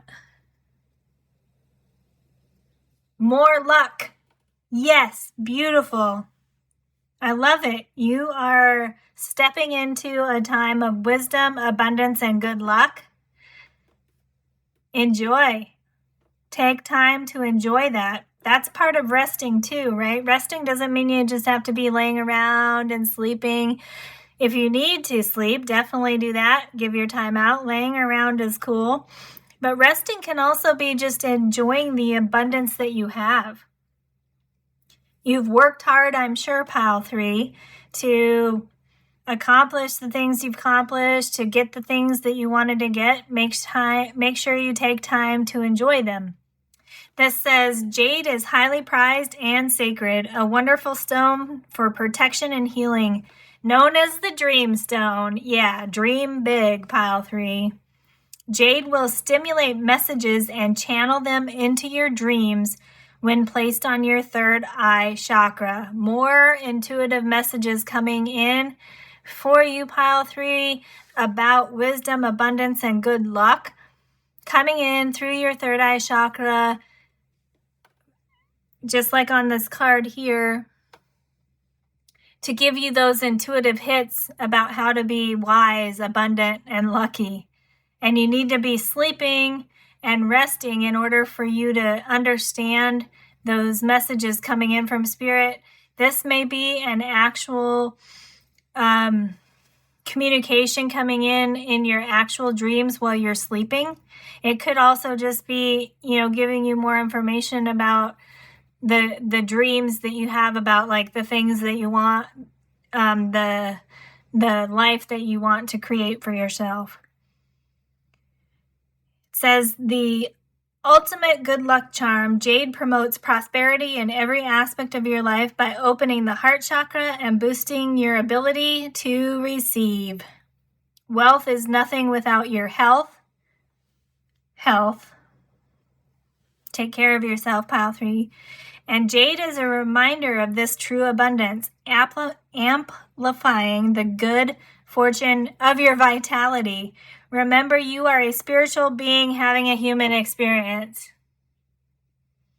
Yeah, that goes with this health card right here. I love it. Let me put that right there in case you'd like to have it for reference. It basically sums up your reading. Take time to rest and reflect, and then do all this stuff that Jade just talked about, right? I love it.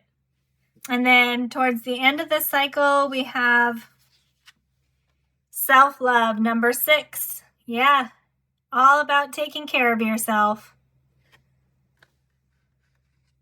That makes sense, right? Look at that. We have this nice pink crystal, and it matches the flowers in her hair. You have such beautiful alignment in your cards, pile 3. I love it. This is what the crystal looks like. And it is Bixbite. I think that's the way you say it. If not, that's the way I'm saying it. We have timing, action, and change. Aries, Taurus, and moon energy on there. I love how that's coming out under your 8 of Cups and Judgment card in reverse, because it's indicating timing and action. The time will come to take action, but now it's time for enjoying life and resting in reflection. I love it. I'll put it there in case you'd like to. Says, timing is everything, and with Bixbite, that couldn't be truer. Bixbite has an impeccable knack for the right timing and can encourage you to try new things, pursue an opportunity, or change anything that needs an update. Bixbite opens the connection between your base chakras and your heart chakra and infuses you with unconditional love for yourself and others. Lovely. Bixbite encourages energy expressed as action, movement, and progression to move toward true alignment between you and your soul. Update what's outdated with joy and recharge your life. I love it. I love your reading, pile 3.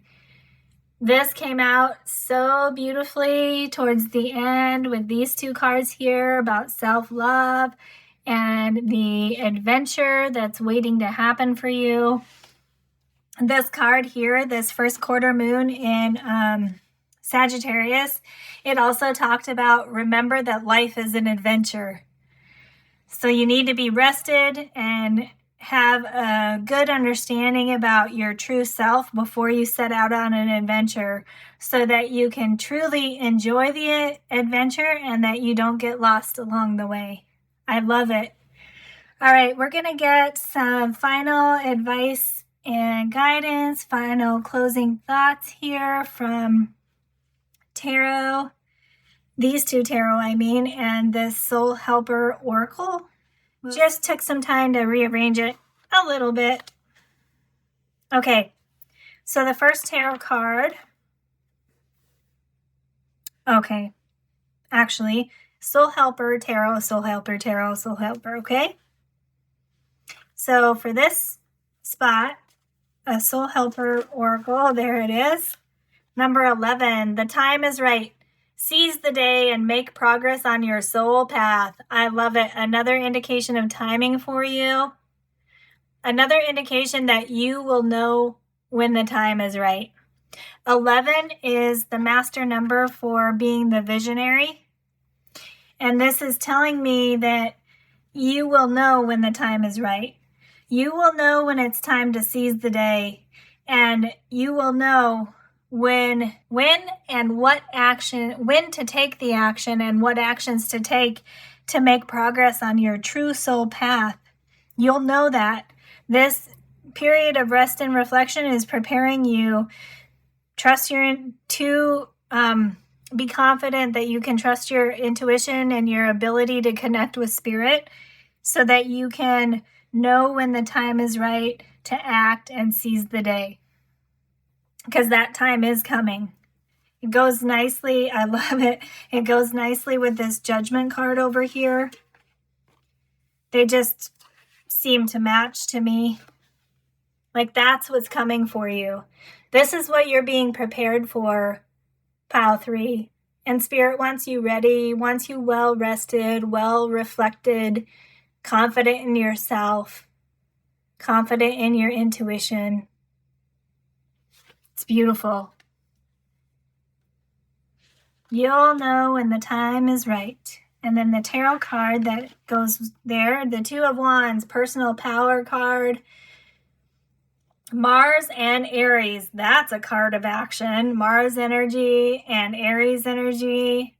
We have the blue and red windows there indicating balance between masculine energy of taking action and feminine, I mixed them up, but feminine energy, masculine energy, feminine energy of intuition. Yeah, you're going to know. This is what you're stepping into. This is what you're stepping into, and it's awesome. You're stepping into your personal power to recognize what actions to take.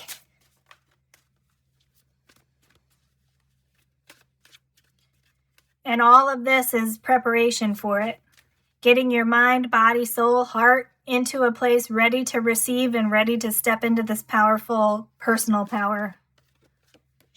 And I got 2 here, so we'll take the first one for here and the second one will go there. Look at this.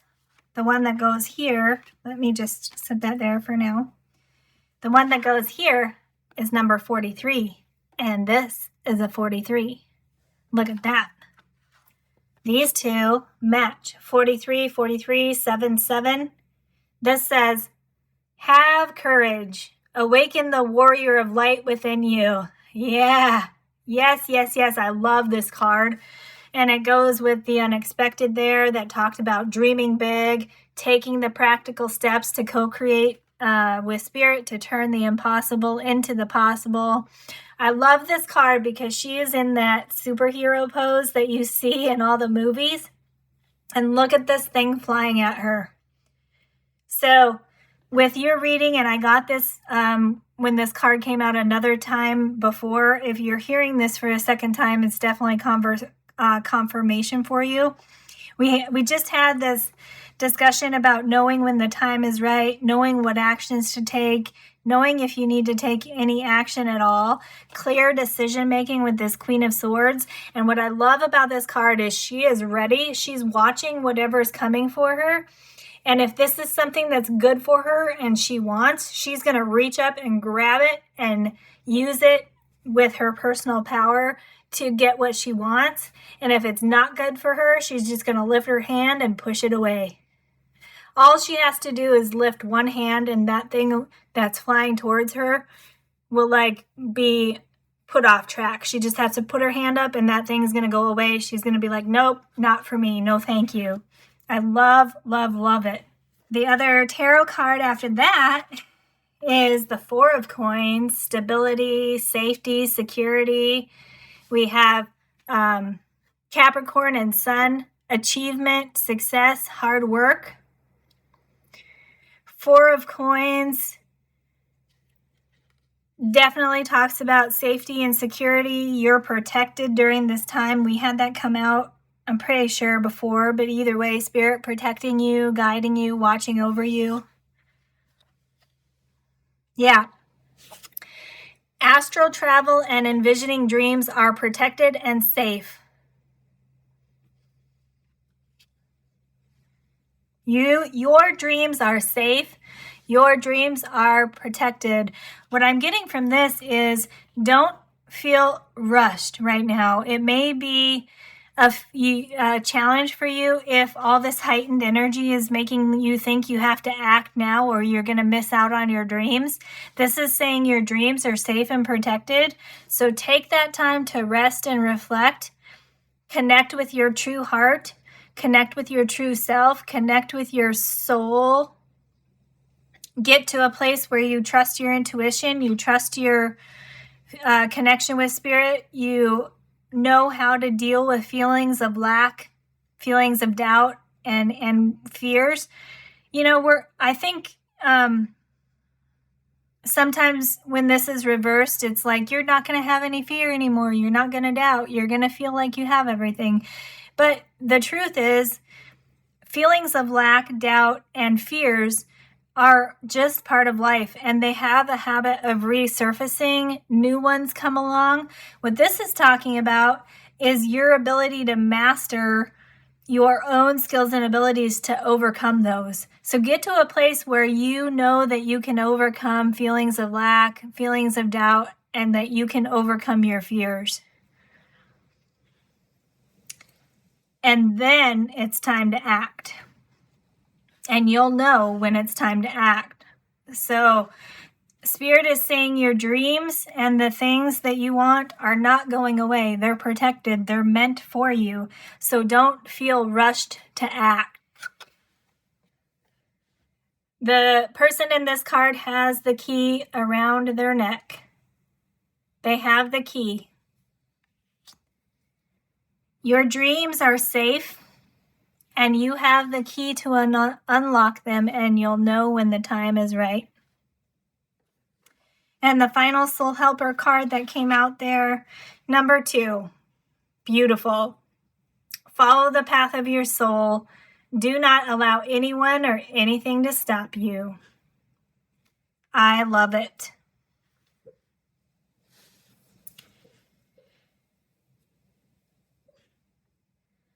It's a beautiful reading about you being protected, your dreams being protected, and you being prepared for some kind of leveling up in your psychic abilities, and your connection with Spirit is going to become deeper. And you're being advised to take the time to rest and reflect so that you're ready for this grand adventure, grand journey that Spirit is preparing for you, where you are healthy, you feel like you have vitality, full of energy, you know what you truly want, you know how to follow the path of your soul.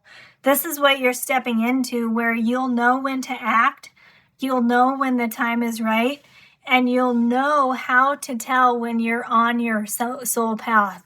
This isn't really saying like your path is going to be spelled out for you. It's like you're going to know when you're on your path, which is amazing. When it's like, I don't know where this path is leading me, but this is my soul's path and I am on it. That's an amazing feeling to have. If you actually figure out your entire soul path, congratulations, because that's pretty cool. And it could happen, right? It sounds impossible, but it's possible. Blue Moon energy says anything's possible. Really amazing, lovely reading, pile 3. I love it so much. I do hope you have enjoyed it as well. It's really cool energy to sit in. So thank you for spending time with me and allowing me to channel this energy for you. I get to experience the energy because you're here to listen to it, and I truly appreciate that. I do wish you the best of luck on your journey. It's going to be amazing. I just know it. It's going to be amazing. I mean, look at this superhero right here. Amazing. Thanks for spending time with me, pile 3. And I do hope to see you again in a future reading.